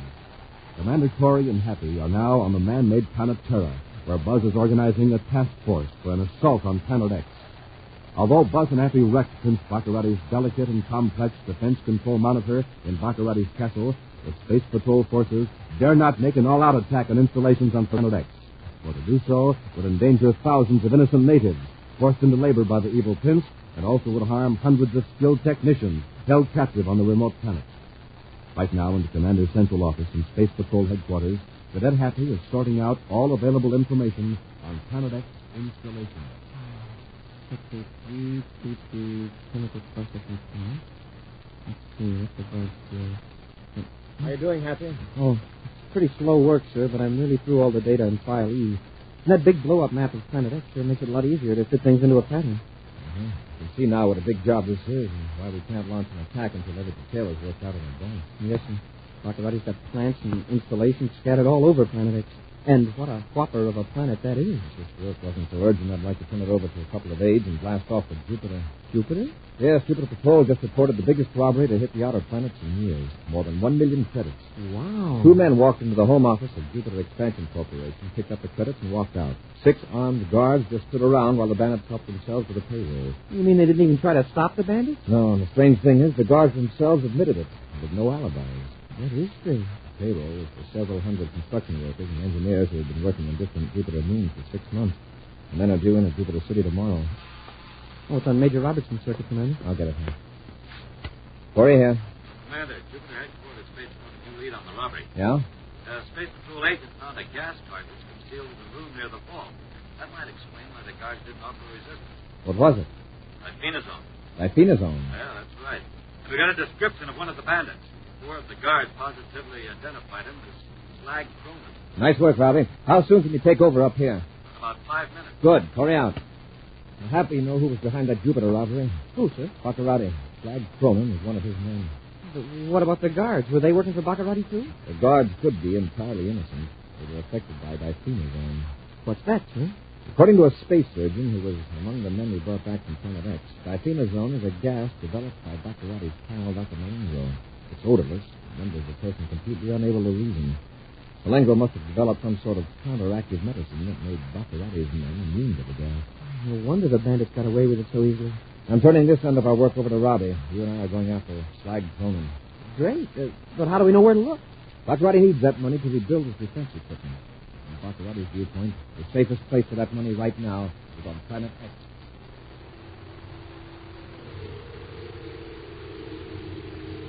Billions of miles from Terra in Baccarati's castle on Planet X, Dr. Malengo ruefully surveys the smashed controls of the elaborate defense system.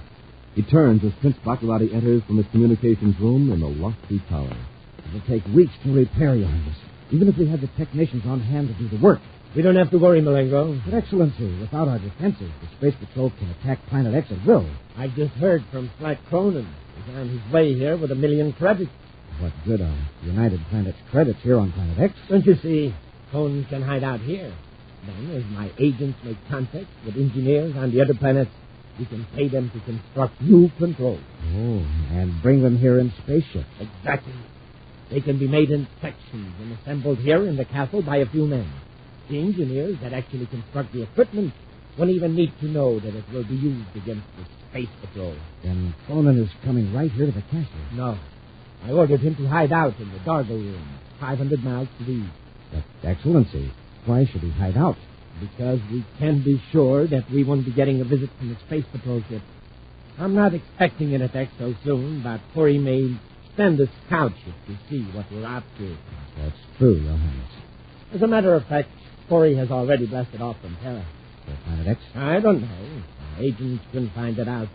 We'll be notified of his rapture, however. How fortunate that Corey didn't have time to wreck our spaceophone equipment. Yes. And with our spies still operating on the other planet, we'll know if Corey or any of his ships are on their way here. Your Highness, if you'll pardon my saying so, wouldn't it be better to have Conan bring the credits to one of your other installations? Why the Adargo ruins? They are hundreds of miles from any of my factories or installations. And they look like what they are, the ruined buildings of a vanished civilization. No Space Patrol ship is going to land and prowl around there. I understand. A brilliant decision, Excellency. Of course. Now, let's check with our agents. Perhaps they've discovered something new about Corey. Many hours later, the Terra 5, with Commander Corey at the controls, is far beyond the orbit of Pluto, headed for Planet X. Using secret code and scrambled spaceophone circuits, Cadet Happy has contacted Space Patrol headquarters of the various planets. And now, to prevent Baccarati from picking up any suspicious signal, Happy has cut off the spaceophone transmitter. Nobody's sighted Slag Cronin so far, sir. Sooner or later, he's going to contact Baccarati. Baccarati will attempt to contact him. I want to be in a position to intercept those calls. Sir, I've been thinking about this native ortho that helped us get off Planet X the last time. What about him? Well, I just can't get over the way he was able to project thoughts and images. Well, we do it in a crude sense. Spaceophone, viewscope, our brainogram. Yeah, but he just uses his mind. How come we can't do it? Perhaps if we tried it for as many generations as his people have, we could do the same thing. Oh, Commander, maybe we could get Ortho to help us some more. No, Hap. Our battle is with Baccarati. All those people have isolated themselves because they want to live in peace. Besides, Hap, how would you suggest contacting Ortho? Yeah, that's right. We don't even know where this Golden Valley is. Right. Now we'll concentrate on Slag Cronin and Prince Baccarati.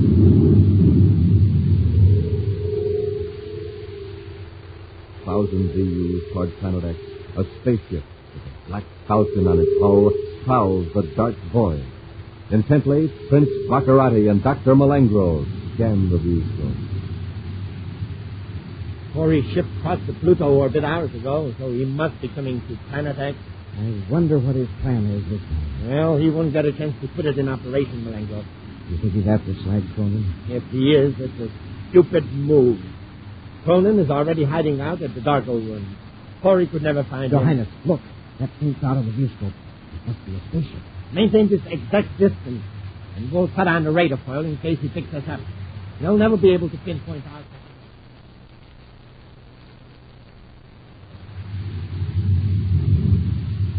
Clear in the viewscope, sir. Good. We'll come in low on the dark side of Planet X and find our way by infrared viewscope.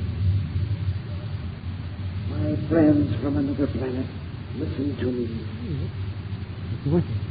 You are in grave danger. Yeah, but he's doing it again, like he did the last time. His face is appearing in the viewscope. Yes, Ortho. You're contacting us all right. What is it? You are in dire peril. We expect to be on Planet X. You are in danger out in space. I sense it. It is coming closer. Hey, he's right, sir. The rear viewscope. See it? The radar foil blur. And the Baccarati ship beside of it. We can't tell what his range is, not with that radar foil confusing our viewscopes. Thanks for the warning, Ortho. We'll just have to outrun them. Let me help you land on the planet. I will guide you in safely. You don't understand. If we land, he could blast us easily. I can protect you, believe me. Your enemy will never find you. The blur's getting bigger, Commander. Baccarati's gaining. All right, Ortho. Looks like this is your party. What are your instructions? Come directly to the center of the planet as you see it. You will see a broad river flowing south between two ranges of high mountains. Then what? Far to the east of the river is a desert, then bleak hills, barren and desolate. But beyond those hills is the land of the Lumens, our golden valley.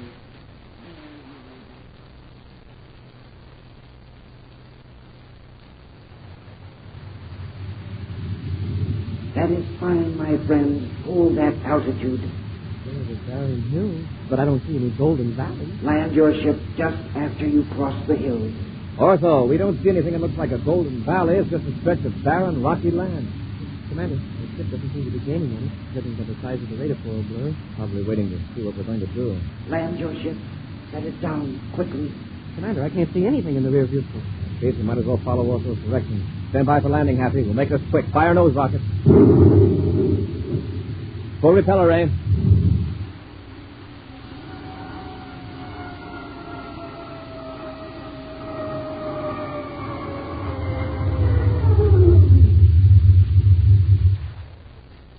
Stand by to fire space guns, Happy. Standing by, sir. Hey, what happened to Ortho? Space is gone from the juice. Ortho. Ortho, can you hear us? Commander, there's Baccarati's ship. I can see it through the astrodome. Fire space torpedo 1. It's jammed, sir. Fire 2. They're both jammed. And Baccarati's coming in. He's firing at us. And here we are like a sitting duck. Ortho double crossed us. We'll return to Space Patrol in just a moment. Space Patrollers, attention. Here's how to enter your name for Planet X in the Name the Planet contest. Just go with Mom or Dad to your Weatherbird shoe store. The Weatherbird shoe man will give you a free prize, a swell interplanetary coin album with 3 real space coins inside, glowing silver-colored coins, big as a $50, with swell designs of planets on them. And also inside the album, your Name the Planet contest entry blank, with directions for submitting your name for Planet X. Now, gang, if there's no Weatherbird shoe store in your neighborhood, find out where else to get your coin album and entry blank by looking on the back of a package of good, hot Ralston, either instant or regular. The new package, with a picture of the Commander Corey or Cadet Happy on the front. But hurry, see your Weatherbird shoe man or check a hot Ralston package and enter the Name the Planet contest now.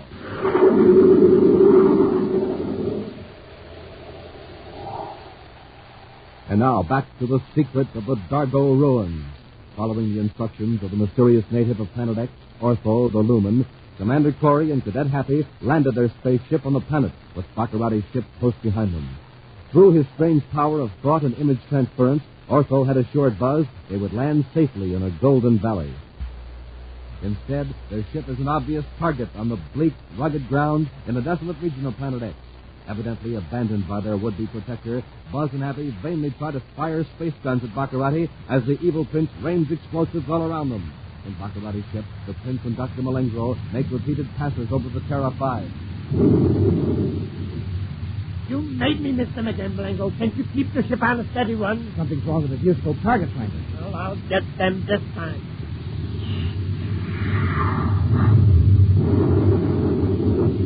I did it!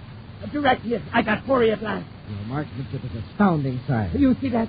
Not a trace of the ship remains. Not a trace. Do you realize what this means? I prefer to hear the tidings from you, Excellency. Without Corey, it will take the Space Patrol weeks to prepare an attack. By that time, I'll have my defenses back in operation.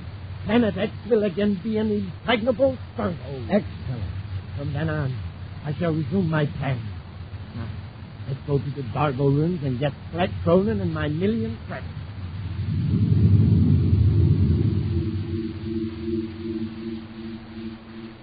As Baccarati's ship roars away toward the northeast, a cloud of dust settles over the place where the prince had seen Buzz Corey's ship disappear in a blinding flash.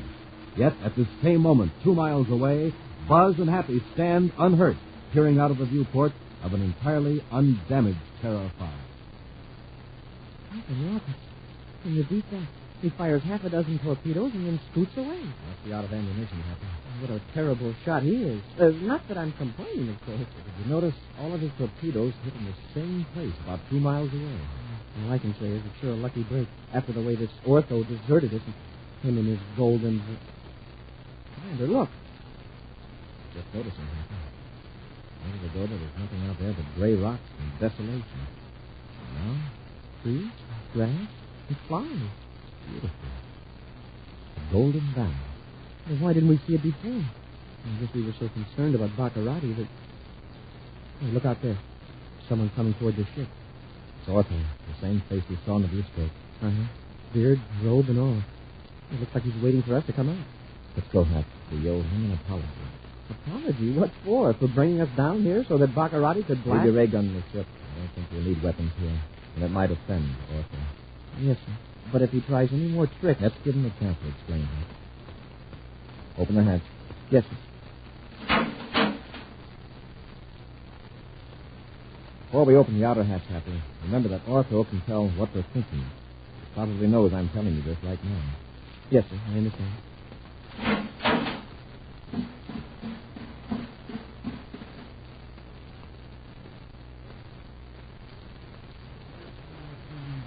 I am Ortho. Yes, Ortho. We recognize you from your projected image. First, I feel I owe you an apology. I know you thought that I had deceived you. That's right. We did for a while. It was necessary in order to confuse your enemy. My mind had to project an image of your spaceship some distance away, and at the same time conceal the actual ship. To perform this enormous concentration, I had to withdraw my thoughts from contact with your mind. Oh, so that was it. Baccarati thought he saw our ship clear over there. Yes. And when the last explosive hit, I merely stopped thinking of the image. It vanished. This sort of thing is new and strange to us, Ortho, but we're very grateful. I know your motive is to drive these evil men from our world. Planet X, as we call it. If our guns hadn't jammed, we'd have taken care of part of the job right then. I know. I hope you won't be offended, but I am responsible for that. Huh? You mean you can jam a weapon just by thinking about it? In some cases, I can control certain electrochemical processes if the distance is not too great. In this instance, I was able to inhibit the explosion of your spacecraft. Well, yeah, but why? Why didn't you keep Baccarati's weapons from working? Well, Happy, after all, Ortho made Baccarati believe he'd finished us. That's quite a favor. Oh, sure, but I thought Ortho wanted to get rid of Baccarati, too. My people want only to rid this planet of the evil Baccarati causes. You do not believe in taking life. I do not blame you for trying to use your weapons. You were not convinced that I could save you. Yes, that's right. However, I knew you were in no danger, so I prevented you from taking human life needlessly. I'm in favor of what you did, Ortho. Our aim is to capture Baccarati and his men alive. We have a process treating criminals medically and psychologically to remove their criminal tendencies. Completely painless. In fact, the criminal isn't even aware of the time it takes to effect a cure. I know that, Commander. You mean you know everything we're thinking? Everything we know? Not quite everything. That would take more time. But I do know what is uppermost in your mind. Then we really don't need to say a word. No, except that you probably feel more at ease if we exchange ideas through speech. Since you're not used to having thoughts placed directly in your mind by others. It is rather startling. But tell me about this valley. How does it happen we didn't see it until a few minutes ago? That was the result of the combined concentration of all my people. We know when strangers are approaching. We conjure up a mass image of forbidding terrain. For centuries, this has kept the more primitive, marauding tribes from invading our valley. Where are the rest of your people? Deep in the forest of the valley. I would invite you to visit us, but I sense that the commander is concerned about a problem. Yes, Ortho. You're right. You came here searching for a man who has stolen something of great value to your civilization. The man is called Cyclone. That's right. Then he is on Planet X. Yes. Several of us sensed his evil presence a few hours ago. Where is he? In Baccarati's castle? No. He is hiding in the ruins of an ancient civilization about 800 miles northeast of here. The Adargo ruins. Adargo ruins? Yes. Immense buildings of red stone, filled with statues and carvings. You will find them impressive, but grotesque.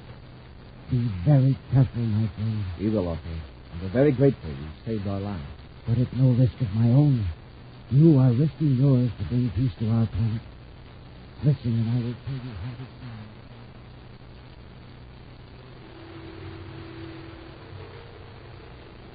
Hundreds of miles away from the Golden Valley, a man stands between the pillars of an ancient temple, chipped and worn by time.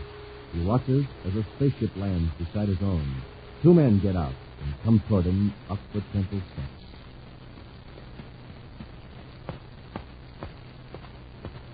Now, Conan, where is it? I've got it, don't worry. You will address me as Your Highness. Quick, give me the phone. Just a minute, Your Highness. You heard him, Conan. Do as you're told. Look, I'm talking to the prince. Your Highness, I'm taking my share of the loot and getting off this stupid planet now. How dare you? Your share of the loot. Haven't I protected you from the space patrol? I want 100,000 and the use of that spaceship, the one I came here in. I'll all the insolence. Look, Baccarati, I can keep the whole million. Remember, I'm the only one that knows where it is. All right, Conan. You can have 100,000. Now, where is the money? Right inside the temple, under a flagstone. All right. Take me to it, quickly. This way.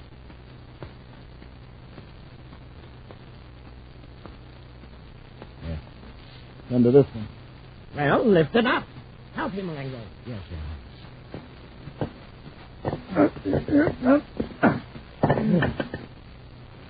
By the way, Conan, where is your partner? I don't have a partner, not anymore. He met with an accident. Oh, and now you don't have to split with him. That's right. Well, there's the money. 1 million credits. Splendid. And now, Dr. Malengo, you will notice that I don't have to split with Conan. Nicely done, Your Highness. The gun but dazed him, but I don't think you'll be unconscious long. Perhaps we should pick up the money and get to the ship. I'll get the money. We'll leave Conan here. You take his spaceship to the castle, and I'll fly my own. Very well, Your Highness. All right, Baccarati, stay right where you are. Hurry! He can't be alive. He can't be. I'll take that gun, Malengo. You'll have to catch me first. After it, Happy, I'll take care of Baccarati. He's behind that idol, Commander. I see him. He thought that door back there would open. Come back here, Malengo. All right, Commander. Hey, quit pushing that idol. Run, Your Highness. Come back here, Baccarati. Commander, the idol is falling.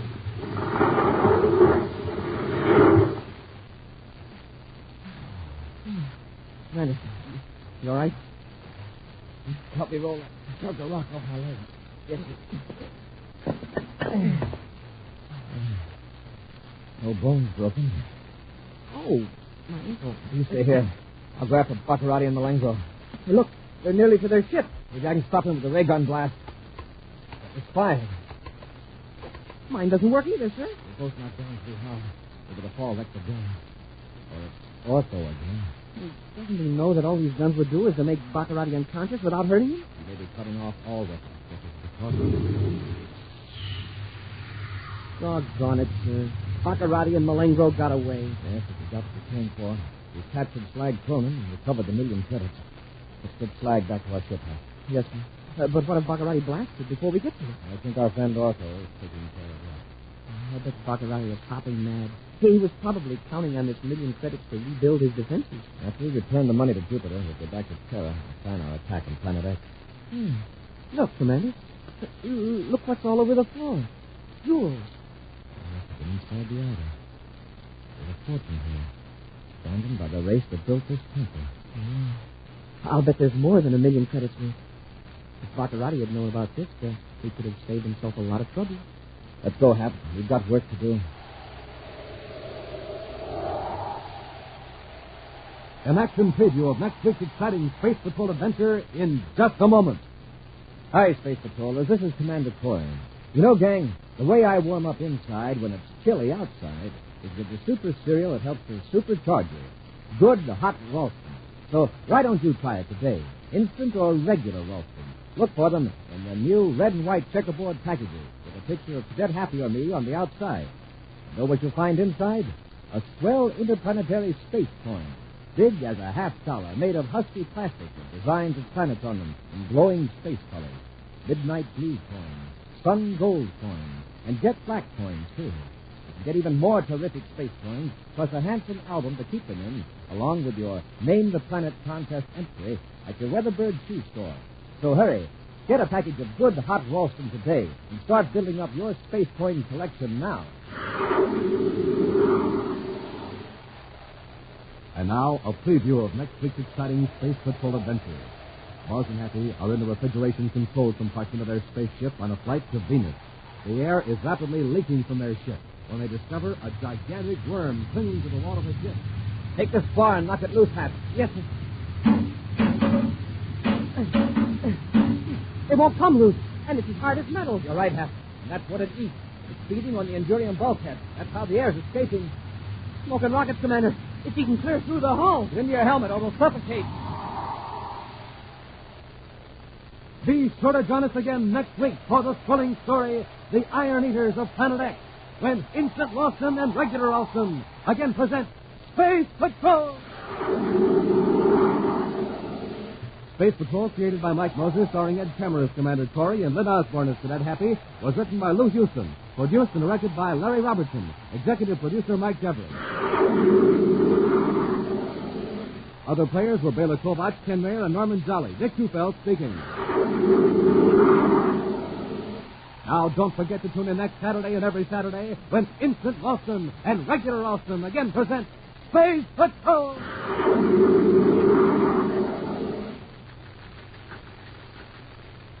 Dick Tufeld reporting on America's most heavily armed fighter interceptor, the Northrop Air Force Scorpion F-89D. In a moment, we'll hear from the test pilot on this plane, Bob Love, Korean jet ace with a record of 6 MiGs in 6 weeks. Primary job of the Scorpion is to protect our country from invading aircraft. Speed, more than 600 miles per hour. Weight, 20 tons. Now, Bob Love, recorded at Edwards Air Force Base. You know, a fellow has to be in top condition to test fly a fast aircraft such as the Scorpion. And that's why I always make it a rule to sleep well and eat well. So, for breakfast, I pick a cereal like Rice Chex or Wheat Chex. They're chock full of energy and really taste good. You'll like them. No other cereal, puff or flake, contains so much nourishment in such concentrated bite-sized form. So take a tip from Bob Love, Phil Houghton, and other top test pilots. Make your cereals Rice Chex and Wheat Chex. Be sure to see another exciting Space Patrol story on your local ABC television station. Consult your local paper for time and channel. This program is broadcast to our armed forces overseas through the worldwide facilities of the Armed Forces Radio Service. Space Patrol came to you transcribed from Hollywood. This is ABC Radio Network.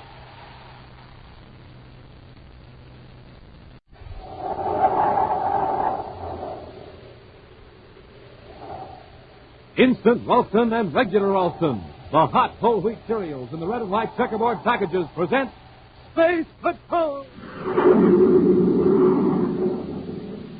High adventure in the wild, vast reaches of space. Missions of daring in the name of interplanetary justice. Travel into the future with Buzz Corey, Commander-in-Chief of the Space Patrol! In today's transcribed Space Patrol adventure, Buzz and Happy are in the refrigeration control compartment of their spaceship on a flight to Venus. The air is rapidly leaking from their ship, and then they discover a giant worm clinging to the wall of the ship. Take this bar and knock it loose, Hap. Yes, sir. It won't come loose. It's as hard as metal. You're right. That's what it eats. Feeding on the Endurium bulkhead. That's how the air's escaping. Smoking rockets, Commander. It's eating clear through the hull. We'll suffocate. We'll return in just a moment with today's exciting Space Patrol adventure, The Iron Eaters of Planet X. Space Patrollers, have you entered the sensational Name the Planet contest yet? Well, you better hurry. Time's going fast, and you don't want to be left out. So hurry up and go with Mom or Dad to your Weatherbird shoe store for your free coin album and contest entry blank. Right. The Weatherbird Shoeman will give you a swell coin album with 3 super-colored space coins inside, plus the entry blank on which you write your name for Planet X. Yes, you just name that tremendous new planet 5,000 times bigger than Earth. And your name for Planet X can win you a giant rocket clubhouse on wheels, or one of the 1,750 other big prizes. Now, just imagine, gang, a 35-foot-long, 10,000-pound rocket clubhouse on wheels with a big, honest-to-goodness motor truck to pull it. And inside the rocket clubhouse are built-in bunks, lockers, electric lights, cooking equipment, all sorts of things for real Space Patrol living for you and your pals. And don't forget, the space patroller who wins the Rocket Clubhouse will also win the big motor truck and $1,500 cash. But don't wait, gang. Get started now on winning the Rocket Clubhouse or one of the 1,750 other swell prizes. Hurry to your Weatherbird shoe store now and enter the Name the Planet contest today.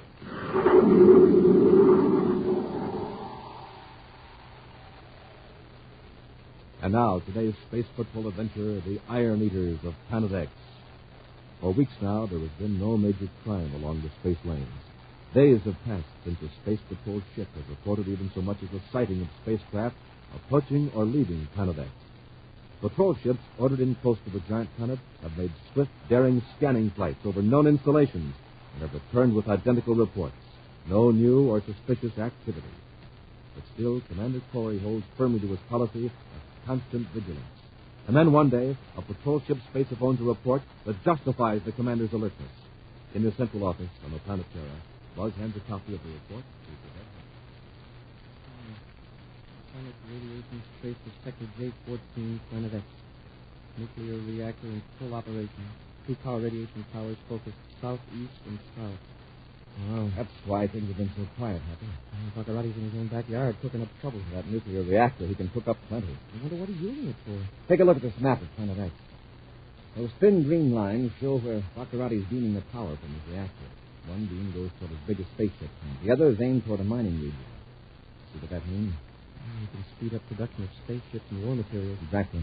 Well, then we'd better put that reactor out of operation quick. Yeah, that part is fairly simple. A cosmic bomb would take care of that, but we have reason to believe that 8 of the most brilliant nuclear scientists of the United Planets are back planet. Captured by Baccarati, huh? Yes. Even an attempt to capture that planet by a land attack is in danger. That's right. You sure got us stymied. For the present. What we need is a way of creating a panic about the reactor. A panic that will completely disorganize Baccarati's men, yet won't appear to be caused by the space patrol. That's a big order. There's a man on Venus who may be able to help us. Expert on mass psychology, and Professor Diller. He's unable to come to Terra because of his illness, so we're going to Venus. Oh, why couldn't you just... Why couldn't I space upon him? This is a matter I want to keep completely secret.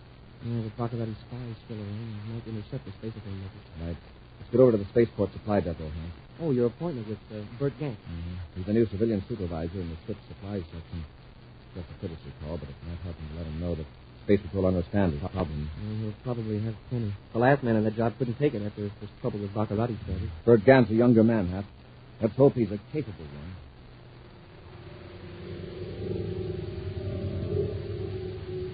On the monster Planet X, Prince Baccarati glares at a control panel. The chair in which he sits looks strangely out of place. Massive and gaudy, it looks more like the throne of an Oriental potentate who ruled on Earth 15 centuries ago. Regally, Baccarati turns as his chief advisor, Dr. Malengro, enters the tower room and bows before him. Good news, Your Highness. 2 more power relay towers are in operation. At this rate, Your Excellency's castle will soon be lighted by your reactor plant thousands of miles away. That's not important right now. That power is for factories and mines. I must have spaceships, hundreds of them. Enough to conquer Commander Corey's space patrol. Of course, Your Highness. But perhaps Corey won't be alive to witness your glorious victory over his ships. Oh, then our little presents from the Iron Mountain are on their way. Well on their way. They were routed to Terra by way of Neptune. By the time they reach Terra, they will look like a routine shipment of supplies. Oh, the ships they're carried in, they have adequate refrigeration? Yes, sire. Your agent on Terra has arranged every detail. Well, there must be no mistake. Our little surprise must be in Corey's ship the next time he blasts off. Oh, the agent on Terra. Tell him to contact me by spacephone. What's his name? Gank, Your Highness. Bert Gank.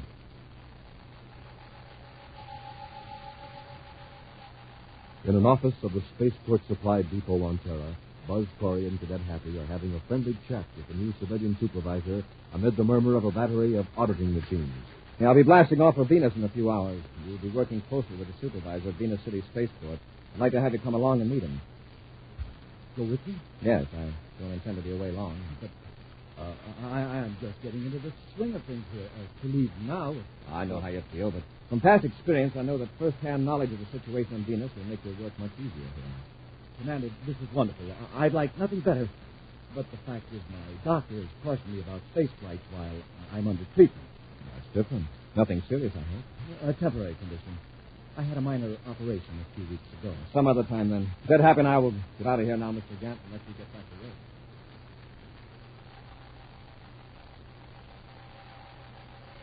Several hours later, in his private living quarters, Bert Gant tunes his spaceophone transmitter to a rarely used frequency, then puts on a scrambler circuit. Using a code name for even greater secrecy, he finally makes contact with a man who sits in a throne-like chair on a planet billions of miles away. Triangle reporting to Your Highness. Make it quick, Triangle. I don't want them getting a fix on your location. Corey's blasted off. Crates from Iron Mountain aboard. Yes, Your Highness. The refrigeration system will fail an hour after blast-off, and then the contents of those crates will go to work. He'll never reach Venus. Triangle. Nearly 2 hours out of Terra, Commander Corey and Cadet Happy are working their way aft with the ship on automatic control. Happy, stripped to the waist and covered with grease, is wiping the perspiration from his forehead with the back of his hand. Not just in supply compartment 3, sir. Refrigeration's cutting out all over the ship. They're telling me. The hull is reflecting back quite a bit of the heat into space, but pouring through the viewport. I thought I could fix it in a jiffy, but it's a lot more serious than a blown fuse or a stuck relay. Let's take a look at the connections in the terminal box. Hey, the trouble might be in there at that. Covers both of them. Have hand me a wrench. Yes, sir. Let's see, I left it lying right there on the floor, and it will put rings around my head and call me Saturn. Look at this. You call that a wrench? It's the handle of it, or part of the handle. Don't tell me you broke an Endurium wrench.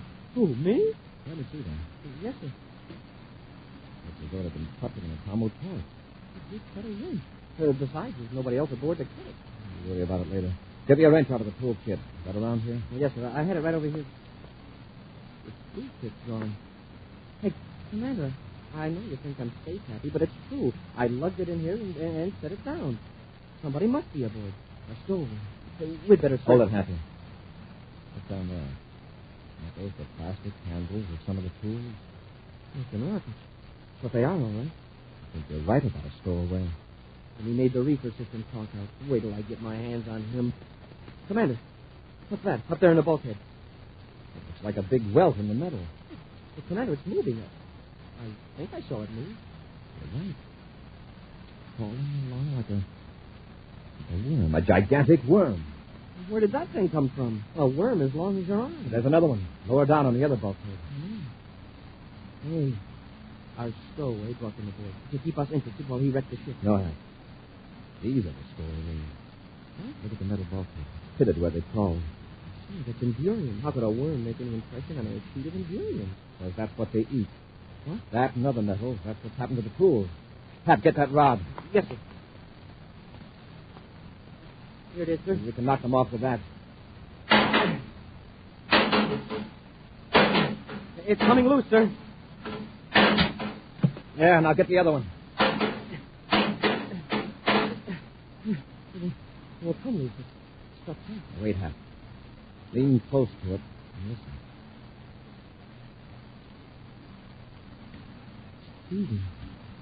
Feeding a metal bucket. Got to shut this compartment off in a hurry before this thing eats a bigger hole. Yes, sir. Now let's get forward and boost the oxygen supply. Commander, look. Out there in the corridor. There are dozens of them. All our air's escaping. We're too late. They've eaten through the hull. We'll return to Space Patrol in just a moment. You have 1,750 chances to win in the Name the Planet contest. Right, Space Patrollers. 1,750 chances to win a wonderful prize, like a Schwinn bicycle, for example. 750 Schwinn varsity bicycles are being given away. Schwinn, the lightweight bike, plenty sharp-looking, plenty rugged, with 3-speed gear shift and 2-wheel handbrakes.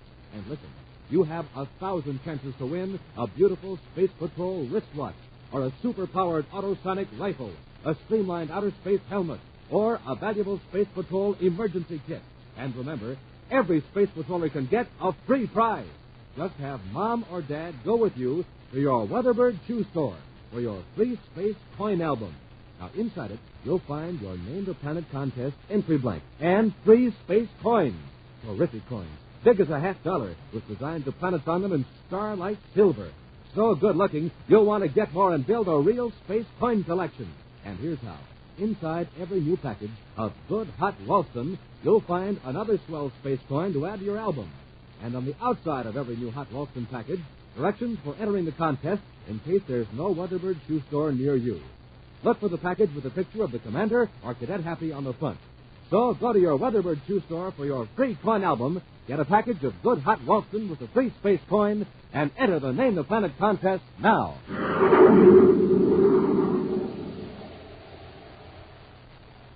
And now, back to our Space Patrol adventure, the Iron Eaters of Planet X. While Buzz and Happy are on a trip to Venus, their refrigeration system fails. The interior of the spaceship rapidly becomes stifling because of the sun's heat absorbed by the hull. As they attempt to locate the cause of the trouble in their ship's cooling system, they discover 2 enormous worm-like creatures, literally feeding on the endurium bulkhead of the ship. They seal off that compartment, but find dozens more of the metal-devouring worms in the corridor. Now, with air rapidly escaping into space, they stagger toward the forward end of the ship, gasping for breath. Seal off this section, Hap. Help me with the door. Yes, sir. There's another worm on the bulkhead over your head. Here's the spacesuit locker. We'd better get into our spacesuits before that one eats through the hull. Here, Hap, get into it quick. Yes, sir. The worm dropped to the deck. Hey, look at that hole. All the air will be gone before we can get our suits on. I'll press my spacesuit tight against the hole. That'll stop the leak till you get into your suit. Then you do the same for me. Yes, sir.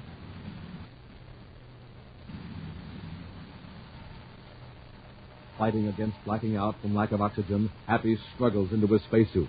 Then, revived by the air supply within the suit, he holds his gloved hand over the hole in the ship while Buzz dons his suit. A few moments later, Buzz is at the controls of the ship, correcting their vector toward Venus. Happy returns from an inspection back aft, smiling through the faceplate of his spacesuit. Commander, I got great news. What do you think? Those worms are all dead.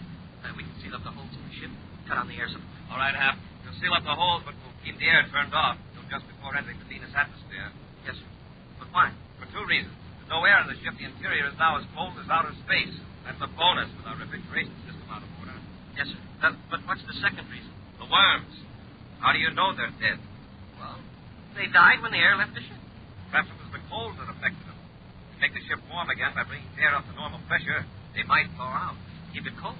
But, sir, what makes you think it's low temperature rather than lack of air that stopped? Well, it may be a coincidence. But isn't it strange that we should have this mysterious trouble with our cooling system on the very same trip that those weird, meth-eating monsters show up? Wow. How did they get aboard the ship? What did happen to our cooling system that couldn't register on our electronic trouble indicator? Did you think they were already frozen when they were put aboard? Someone planned the failure of our refrigeration system to revive the worm. Who could have done it? You might have a clue after Professor Erskine examines these creatures. Professor Erskine? Venus University. He's an authority on planetary zoology. He can examine the worms while I'm at the hospital talking to Professor Bulow. Hours later, Happy sits in an office at Venus City Space Patrol headquarters, anxiously awaiting the commander's return from his conference with Professor Bulow, the expert on mass psychology. At last, the door opens. Commander, did the professor come up with an idea? Can he tell us how to disorganize the reactor plant? We can't expect miracles, Happy. Before he can come up with a practical plan, he's got to know about conditions on Planet X. Better luck with the other professor, though. Zoologist. Oh, will you talk to him, too? Yes. Professor Erskine examined our metal-eating pets. He had to dissect them with an atomo torch. I'm not surprised. The systems are designed to transform metallic substances into nourishing chemical compounds. Not like the living creatures we're familiar with. We aren't dependent on plants to transform minerals into food. Are any of the worms still alive? Yes, they revived. They're safely sealed in old-fashioned wooden boxes. They won't eat anything that was once alive in the sense that we know. No meat, fish, plants, or trees. Just nice, juicy endurium wrenches and tender spaceships. The professor is sure their basic food is iron. He lifted with a magnet. Where do they come from? He doesn't know. He refuses even to guess. Well, if he doesn't know, who does? We do. The professor eliminated all the planets but one. Planet X. Right. But how did they get in the ship? Who put them there? We're blasting off the Terra immediately, Happy. There's someone there I want to talk to. Someone I think can answer.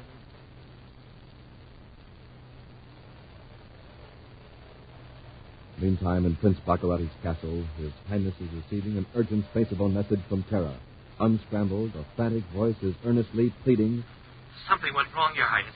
Corey is still alive. He's coming back to Terra. I've already heard the news, Triangle, from my agent on Venus.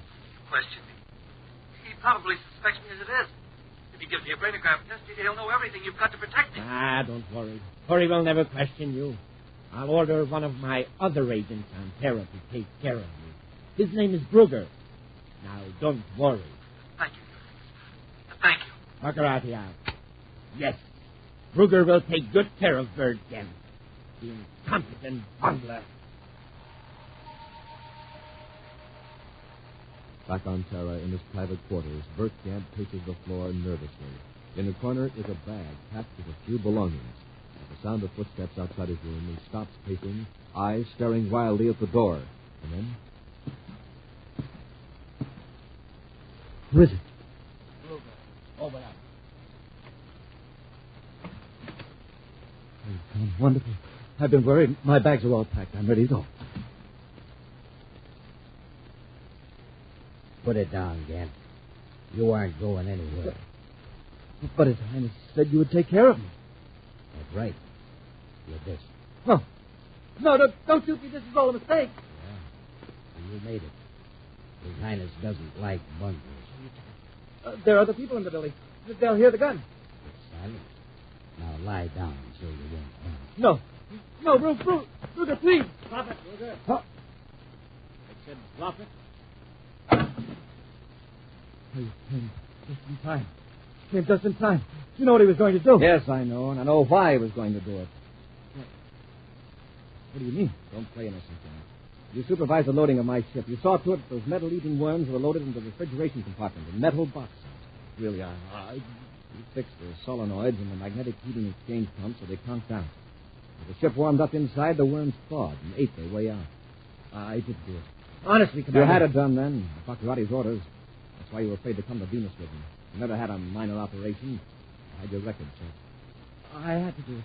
Baccarati had something on me. Something that happened years ago. If it had come out, I could never have held a good job with the government. So you helped a man who's trying to destroy the government you worked for. That's great logic, son. Now give it to me straight and fast. I'm in a hurry. Those worms came from Planet X, didn't they? Yes. Where on Planet X? From the Iron Mountain. It has a high percentage of iron ore. The worms are thick on it, and then it's like an atom. X is a big planet. Where is Iron Mountain? In sector L15, about 100 miles east of the Colossus River. Happy? Yes, sir. You'll see that Gant and Brugger are locked up. And we'll blast off the Planet X. First, we'll pick up some fishing tackle. Fishing tackle? Yes, several tons of steel netting. Let's get these fellows ahead.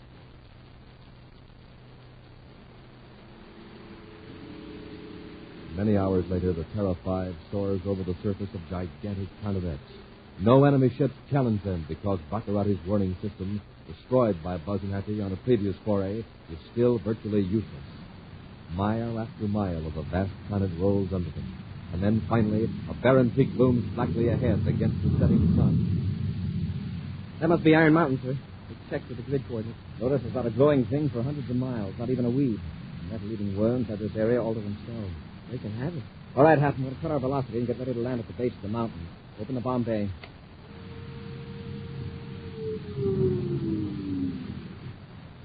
Bomb bay open, sir. Lower the net. Cut on the cargo winches.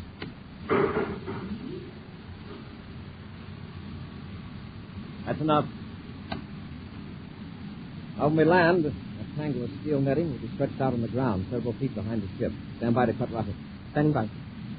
Cut rocket. Full repeller ray.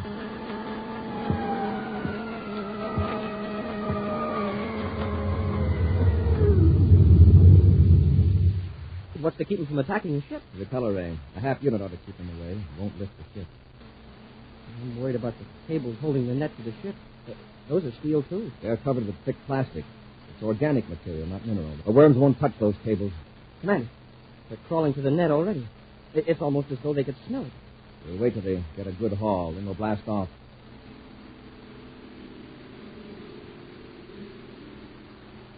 Within a few minutes, the heavy steel net is a mass of giant crawling creatures, eagerly devouring what to them is a rare delicacy. Finally, Buzz turns to Happy. We'll blast off now before they do much damage to the net. Cut on the rear magnetic beam. That'll hold them to the net, and also keep chewed up pieces of the net from falling. Yes, sir. You'll rise up several feet with the repeller ray, Hap, so the rocket blast won't ruin our dinner party.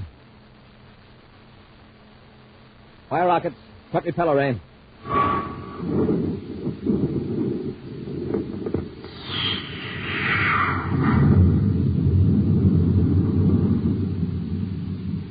We'll go up several miles where it's good and cold. That'll put the worms quietly to sleep the way it did in our ship. I don't think we've lost any of them, sir. We'll keep our velocity down fairly low so the net won't trail back into the rocket blast. And that means we won't reach the reactor plant until long after dark. That's fine. Dr. men won't be able to identify the ship. When it flies over and nothing happens, they'll assume it's a Planet X ship.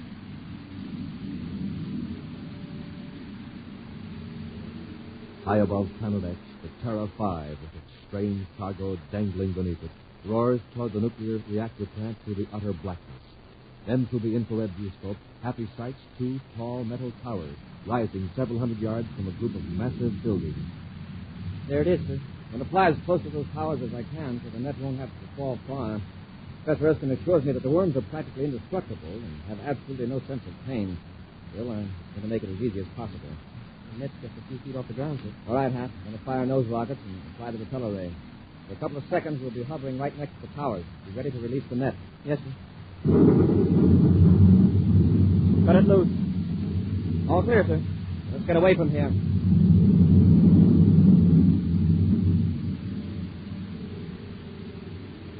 And so, with a burst of speed, the spaceship leaves the reactor plant far behind.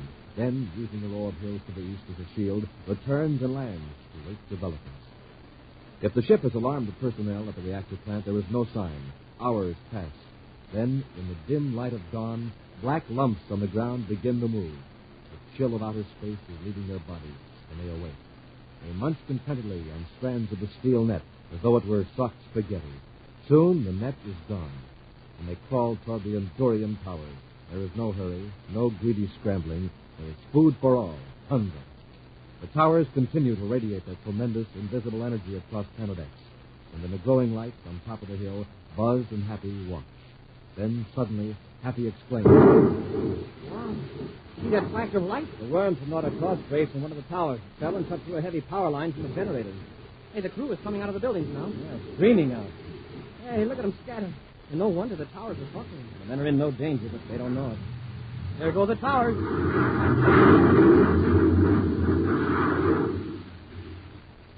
That mob doesn't know what to make of it. But, sir, a few of them are running toward this hill. They must have seen us. Yes, so did the rest of them. They're heading the other way, toward the river. Scared to death, I guess. Happy, how many men do you count running toward the hill? Well, let's see. 1, 2, 3, 8. That's what I got. Those are the men we came for, Happy. The atomic expert, Baccarati, abducted. Let's go down and meet them, Hap. Yes, sir. You know, Commander, I've always heard that a worm turns, but I never expected to see a worm do anybody a good turn. That's my good bet.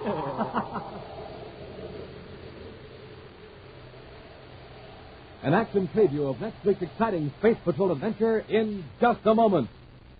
Space Patrollers, this is Commander Corey. I don't want you to miss the opportunity to win the Giant Rocket Clubhouse or one of the other big prizes. You'll have to hurry. Go with Mother or Dad to your Weatherbird shoe store for your free Space Coin album and contest entry blank. If the Weatherbird man has run out of albums, ask him to get you one. Then you get a package of hot Ralston with the free Space Coin inside. Remember, see your Weatherbird shoe dealer, get some hot Ralston, and enter the Name the Planet contest today. And now, a preview of next week's exciting Space Patrol adventure. Buzz and Happy are in a scientist's laboratory on the planet Venus, bound hand and foot by Prince Baccarati. As they struggle to free themselves, a vacuum pump steadily draws air from a chamber containing a powerful chemical.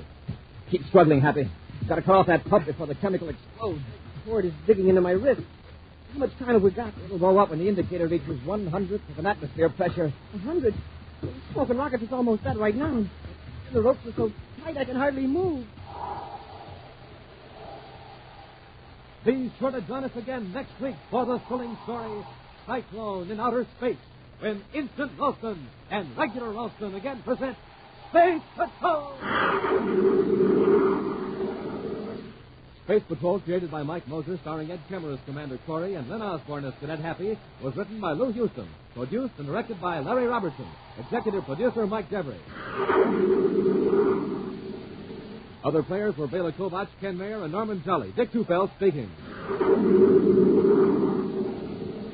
Now, don't forget to tune in next Saturday and every Saturday when Instant Ralston and Regular Ralston again present Space Patrol!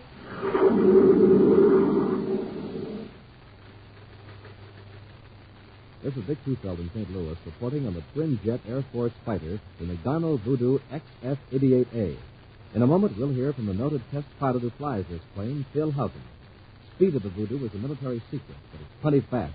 Wingspan is 40 feet, length 55, weight 10 tons. And now, Phil Houghton recorded this morning at Lambert Airfield. After seeing the Voodoo, I guess you know why I like my job. There's one thing about it, though. The test pilot has to stay in good condition, get lots of sleep, and eat good, healthy food. That's why I like rice checks and wheat checks the best. They've got plenty of energy in them, and they really taste well. I think you'll like them, too. No other cereal, puffed or flaked, contains so much nourishment in such concentrated bite-sized form. Do as Phil Houghton, J. Ray Donahue, Jr., and other top test pilots do. Make your cereals rice checks and wheat checks. Be sure to see another exciting Space Patrol program on your local ABC television station. Consult your local paper for time and channel. This program is broadcast to our armed forces overseas through the worldwide facilities of the Armed Forces Radio Service. Space Patrol came to you transcribed from Hollywood. This is ABC Radio Network.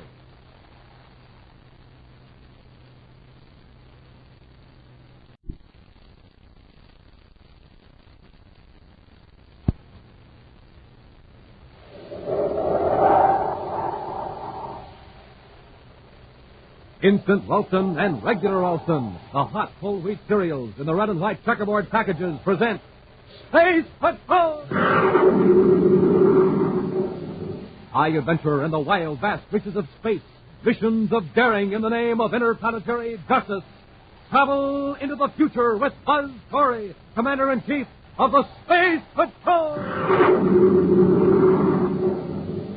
In today's transcribed adventure, Buzz and Happy are in a scientist's laboratory on the planet Venus, bound hand and foot by Prince Baccarati. As they struggle to free themselves, a vacuum pump steadily draws air from a chamber containing a powerful chemical. Keep struggling, Happy. Got to cut off that pump before the chemical explodes. The cord is digging into my wrist. How much time have we got? It'll blow up when the indicator reaches 1/100th of an atmosphere pressure. 100? Smoking rockets is almost that right now, and the ropes are so tight I can hardly move. We'll return in just a moment with today's exciting Space Patrol adventure, Cyclone in Outer Space.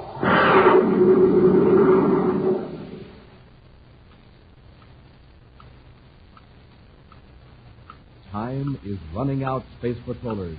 Yes, time is running out in the sensational Name the Planet contest. The contest that's giving away a gigantic rocket clubhouse and 1,750 other swell prizes. So, hurry.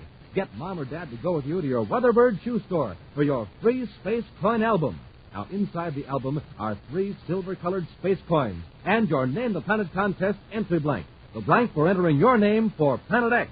And that name can win you the Great Rocket Clubhouse with a huge motor truck to pull it and $1,500 cash. Think of it. A 10,000-pound, 35-foot-long spaceship on wheels with built-in bunks, lights, lockers, and even cooking equipment. Think of rolling along in your own rocket clubhouse, or think of rolling along on a Schwinn varsity bicycle. 750 Schwinn varsity bicycles will be given away as second prizes. Schwinn, the streamlined lightweight bike, America's favorite. It's got 3-speed gear shift, it's got 2-wheel handbrakes, and all the other famous Schwinn features. And you have 750 chances to win a Schwinn. And you know something else? You've got 1,000 chances to win a powerful autosonic rifle, an outer space helmet, a Space Patrol emergency kit, or a swell stainless steel Space Patrol wristwatch. So take off right away for your Weatherbird shoe store and get your free space coin album and contest entry blank and enter the Name the Planet contest right away today. Remember, the place to go is your Weatherbird shoe store.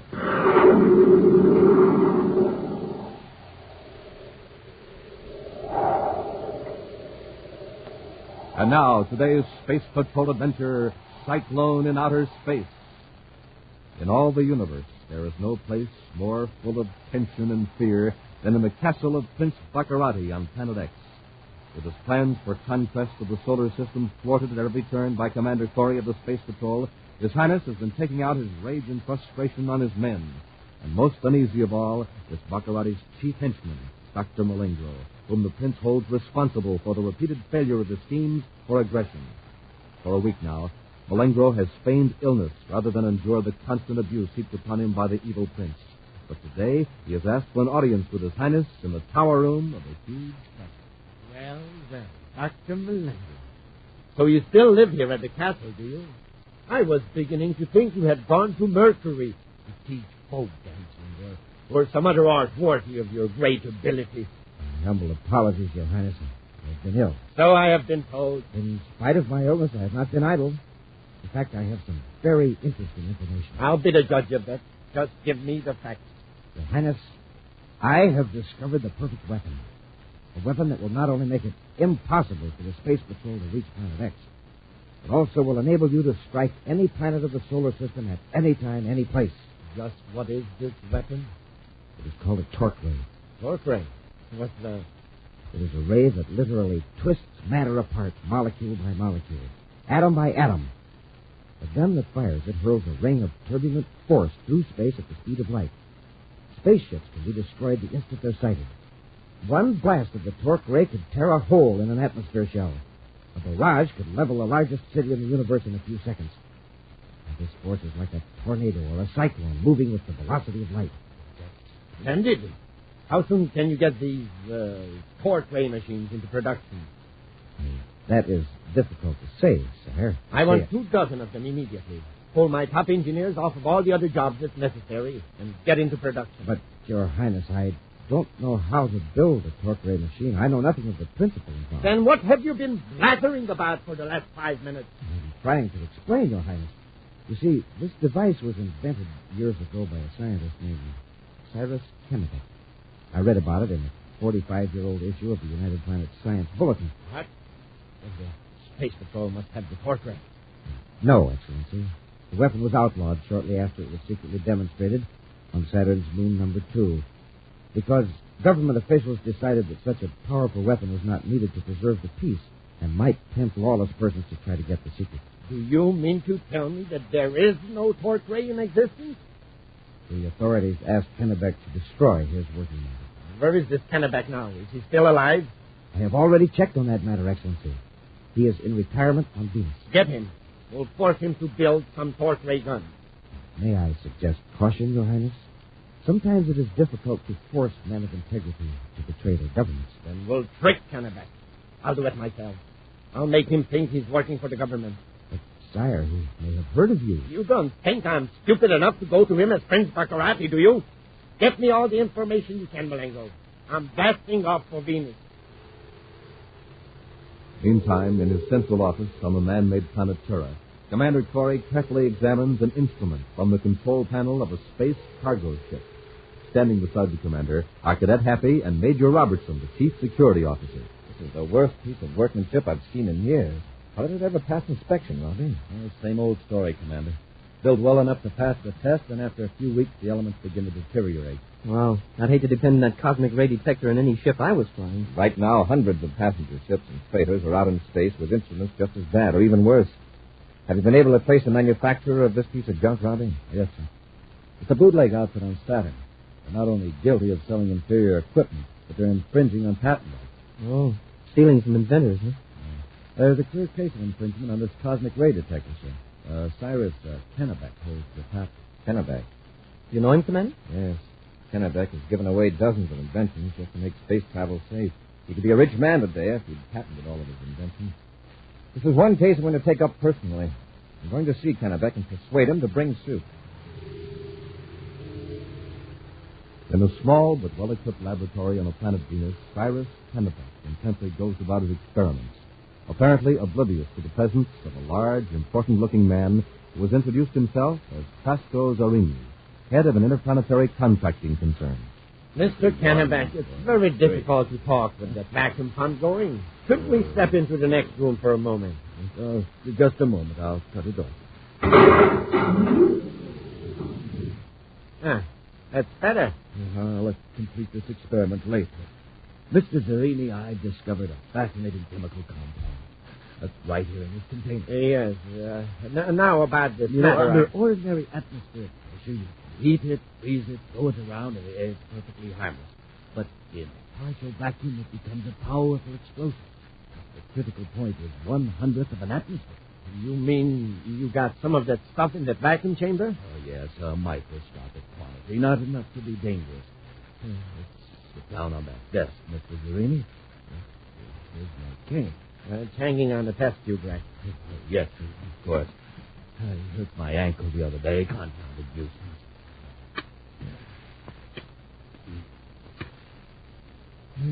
There. Now, Mr. Zerini? How about your torque ray gun?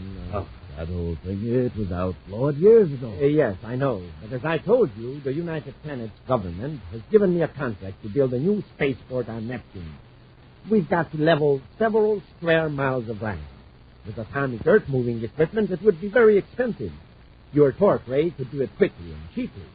It would save the government hundreds of thousands of space credits. But the torque ray is outlawed. Yes.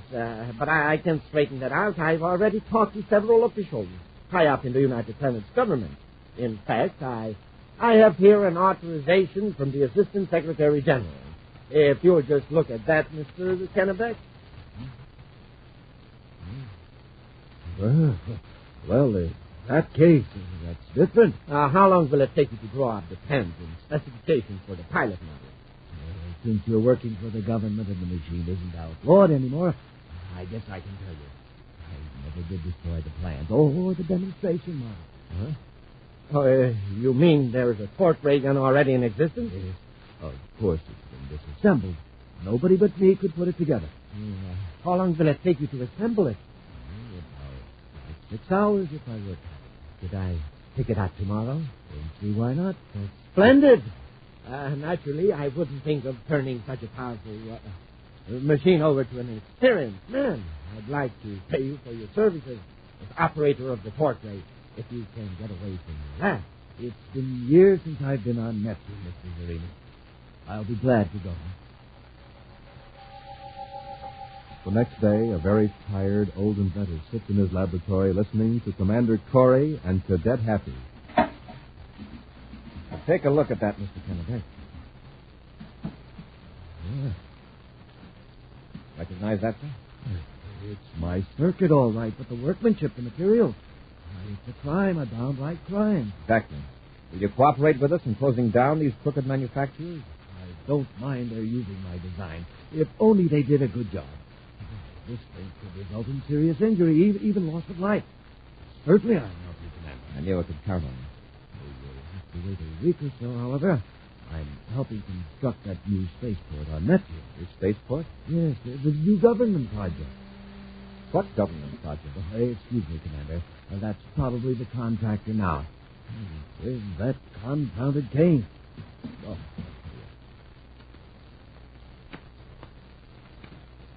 What does he mean, sir? A new government spaceport. He's probably got his planets mixed.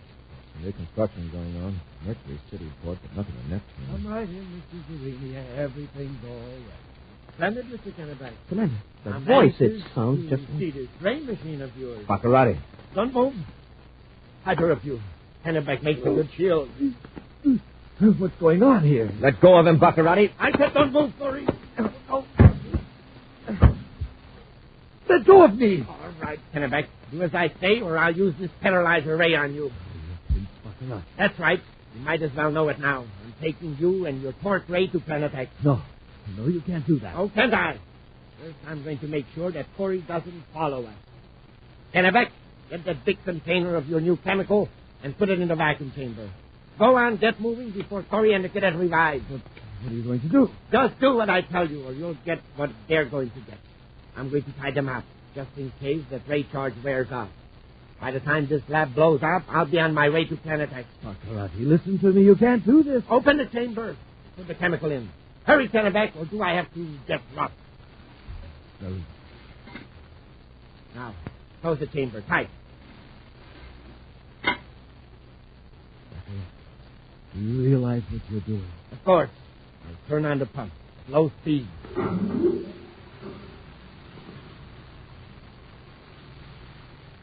When that indicator shows 100 of an atmosphere, the lab will blow out.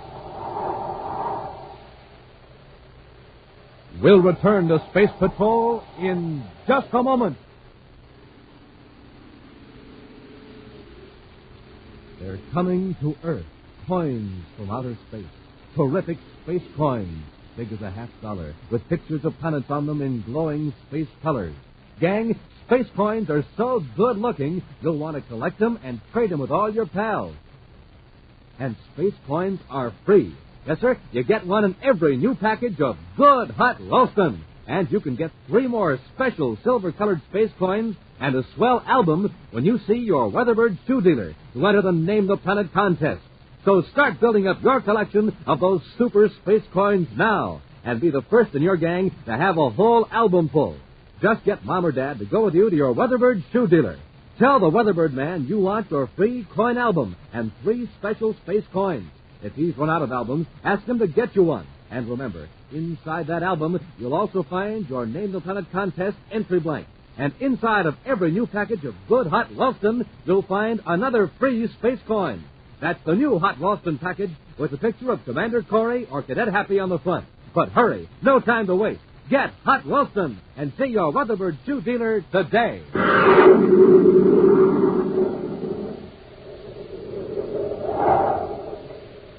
And now, back to our Space Patrol adventure, Cyclone in Outer Space. Prince Baccarati has rendered Commander Corey and Cadet Happy helpless with a paralyzer ray, and as a further precaution, has securely bound their hands and feet. Forcing the inventor, Cyrus Kennebec, to help him, Baccarati has loaded a powerful torque ray gun in a spaceship and has blasted off for Planet X. Right now, Buzz and Happy are lying on the floor of Kennebec's laboratory on the planet Venus as a vacuum pump gradually lowers the pressure in the chamber containing an explosive chemical. The paralyzer ray is wearing off, sir, but I'm getting tied up tight. Keep struggling, Happy. You've got to get loose before that chemical explodes. I wonder how much time we've got. Baccarati's been gone half an hour. The rate that indicator's moving, we've got just about 2 minutes before the lab blows up. 2 minutes? Oh, I can slide back up against that metal table leg. I'd have to cut the cords against the edge. Oh, Happy, the cord around your feet. It's working loose. Yeah, but it's my hands I'm worried about. Never mind them. Stand up. Get on your feet quickly. Yes, sir. I can. Roll over on your stomach and draw your knees up. It'll be easier that way. That's it. Hop over to the lab table where Kennebec's cane is. See it? Yes, sir. Now, don't try to walk. Hop. All right, now turn around and grab the cane. Careful, don't drop it. I've got it, sir. Okay, now flip the cane around so the curved end is up, right behind your head. It doesn't slip out of my fingers. If it does, it's the last slip you'll ever make. Just getting it, Hap. Work it up a little higher. Fine. Wow, look at that indicator. It's nearly the 100th of an atmosphere. Now hop over to the switch in the wall. And hook the cane around the switch handle. Right. Now turn around. Feel around with the cane. I'll try to guide you. You've almost got it. Now stand on tiptoe. That's it. You've hooked the handle. Now hold the cane tight and shuffle forward a few inches.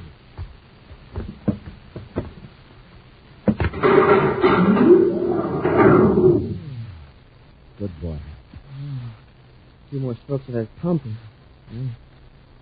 Well, Baccarati sure did us a favor by not letting Kennebec take his cane. We're not in it here yet. So we open that valve and let air into the vacuum chamber. Too close to the critical point. I wonder what kind of chemical is in there. We'll worry about that later. See anything to cut these cords with? Yes, sir. There's a knife in the lab bench. Get it, huh? Yes, sir. I've got the knife, sir. All right, huh? You stand back to back and you cut the cords in my wrist. And we'll blast off after Baccarati. With all rockets blasting, Baccarati heads for Planet X, carefully avoiding the regular space lanes between the planetary orbits. Cyrus Kennebec slumps miserably in his seat, staring vacantly ahead. Cheer up, Kennebec. In a few hours, we'll be on Planet X, the future capital of the universe. I'll never forget myself, never. What are you talking about? I helped to destroy one of my best friends, and that young man. I would have taken care of them sooner or later anyway, with your torch ray. Why didn't I wreck that machine when I was ordered 2 years ago? It wouldn't have made any difference, Kennebec. I'd have made you build another one. You couldn't have forced me to do that. Other men have said that to me. Men younger and stronger and braver than you. And I've seen them on their knees before me begging for mercy. Far behind Prince Baccarati's ship, Commander Corey and Cadet Happy head the Terra 5 toward Planet X. One by one, the orbits of the inner planets are crossed. Then even the vaster stretches between the outer planets. Jupiter, Saturn, Neptune. Finally, even Pluto lies behind them. Nothing in the viewscope yet, except Planet X. I don't expect to overtake Baccarati until we get very close to Planet X. No way of telling what vector he took, but we'll see him when he comes into land. Suppose he's already landed, sir. I don't think he has. He wouldn't dare take the short vector we did. He didn't have that much of a head start. Commander, I think you're right. Look at the viewscope. The spaceship, 10 degrees high. Private cruiser. Headed right for Planet X. Probably Baccarati, all right. It's overtaken right now. Kennebec comes aboard. We'll keep on his tail till we see where he's going to land.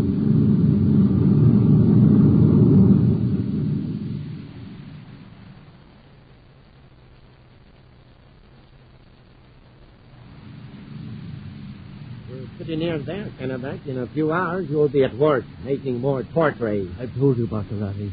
You can't force me to help you. Please, folks. Let me at the control panel. You're being followed, Baccarati. Space patrol ship, of course. It's Terra 5. It's Commander Corey. He's escaped from the lab. You double-crossed me. You fixed the vacuum pump so it would cut off before the explosion. I wish I could. Shut up! You might as well surrender, Baccarati. He's gaining on us. He can board us without trouble. You'd better surrender. Never. Got your torch ray in the cargo hatch. Get back and plug in the power line. You're going to fire the torch ray at him? Why not? And don't try to stop me around. Wait a minute. The torch gun is inside the ship. It would wreck us, too. I got it. Land at the first opportunity. I'll lug the torch gun outside the ship, plug in the power line, and then blast Corey before he can land it. No, you can't do that. Get your hand off of me. Try that again, and you'll be really talking. I got it. I'll set us down in the Black Valley. The mist will give us some protection and a chance to set out the torch gun before Corey finds us.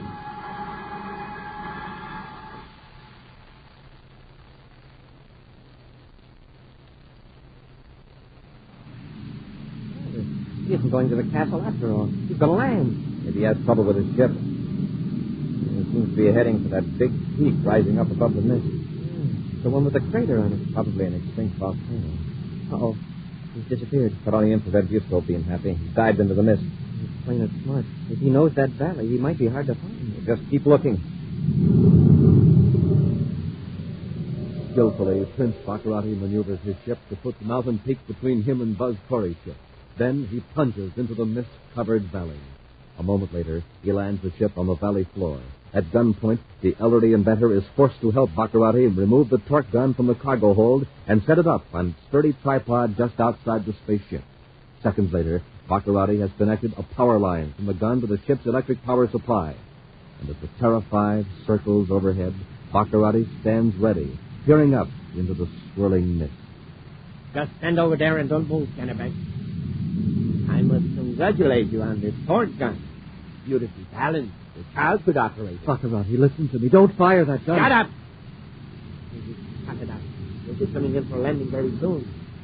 Then slight pressure on the firing button, and I'll be rid of Commander Corey for good. There he is, coming right toward us. All right, Corey. This is it. You're right in the... No, you don't! Stop it, Kennebec!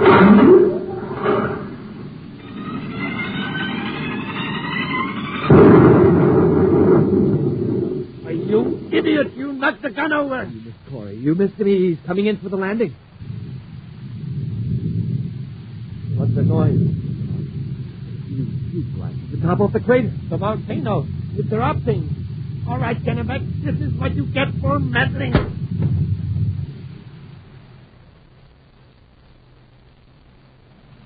Commander, the volcano's erupting. The whole top of the peak blew off.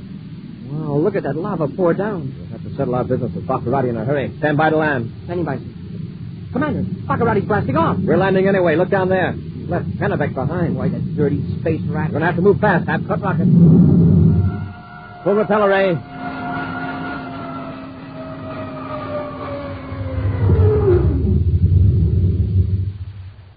Quick now, open the inner hatch.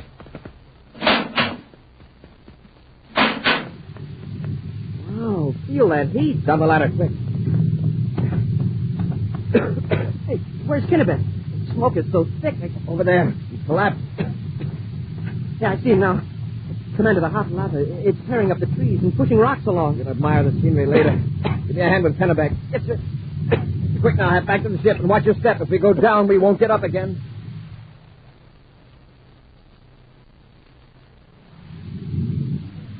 You're going to be all right, Mr. Kennebec. Sure, sir. Just relax. That gun will never be used again. No, it's back there on Planet X, buried under 100 feet of lava. But Baccarati, what about Baccarati? He got away. Did you have your torque gun designed? Yes, but they won't do him any good. They're mostly in coke. That's a break. Gentlemen, I hope you'll forgive an old man for being a coward back at the lab. You risked your lives to save me, and... Mr. Kennebec, I got a good look at that torque gun just before the lava covered it. It wasn't a coward that knocked that thing over. I'll say not. As far as I'm concerned, we're even. An action preview of next week's exciting Space Patrol adventure in just a moment. This is Commander Corey calling all Space Patrollers. Commander Corey to all Space Patrollers. I have two important messages for you. One, start right away today to build your collection of exciting space coins. Take it from me, space coins are really sharp-looking, big as a $50, made of husky plastic. Blue coins, black coins, gold ones, too, all with swell pictures of planets on them. You get a space coin free in every new package of good hot Ralston, either instant or regular. Message number 2. Hurry and ask Mother or Dad to go with you to your Weatherbird shoe store, because waiting for you free at your Weatherbird shoe store are special silver-colored space coins to add to your collection, plus a handsome space coin album to keep them in, plus your Name the Planet contest entry blank. But you'll have to act fast. Get a new package of hot Ralston, either instant or regular, with a free space coin inside.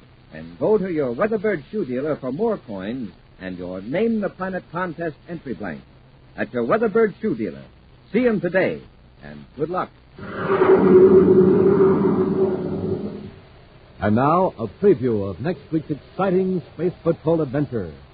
Buzz and Happy are flying over Crater Valley on Planet X when they sight Prince Baccarati's ship on the ground. Quickly landing, they see the prince struggling with a giant native and rush to the rescue. It's Baccarati, all right, sir. He's beating an old man. Trying to drag him into the ship. Let's get him. All right, Baccarati, break it up. I'll get his ray gun, sir. Let go, Baccarati. Hey, Commander, the old man's unconscious. Baccarati knocked him out. You're getting pretty brave, aren't you, Baccarati? Beating up an old man all by yourself. Not quite by myself. Get them, Malengo. Use your terrorizer ray. You got them both, Malengo. This is the last time Corey will meddle in the affairs of Planet X. Be sure to join us again next week for the thrilling story Under the Sea of Planet X, when Instant Ralston and Regular Ralston again present Space Patrol! Space Patrol, created by Mike Moser, starring Ed Kemmer as Commander Corey and Len Osborne as Cadet Happy, was written by Lou Houston, produced and directed by Larry Robertson, executive producer Mike Devery. Other players were Bela Kovach, Norman Jolly, and Ken Mayer. Dick Tufeld speaking. Now, don't forget to tune in next Saturday and every Saturday when Instant Ralston and Regular Ralston again present Space Patrol!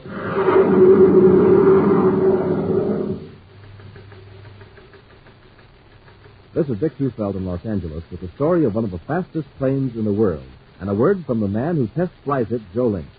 It's North American's Air Force F-86B Sabre Jet Interceptor. Speed, well over 700 miles per hour. Wingspan is 37 feet. Length, 41. Cruising range, 500 miles. Now, by special tape recording made at international airports, a well-known test pilot of the Sabre, Joe Lynch. The D is a one-man interceptor, so when you fly it, you're really on your own. That's why I see to it that I'm in good condition all the time. And one way to stay in good condition is by eating a good breakfast cereal, like Rice Chex or Wheat Chex. They're just packed full of energy, and they taste swell. I think you'll like them, too. No other cereal, puff or flake, contains so much nourishment in such concentrated bite-sized form. So take a tip from Joe Lynch, George Welch, and other top test pilots.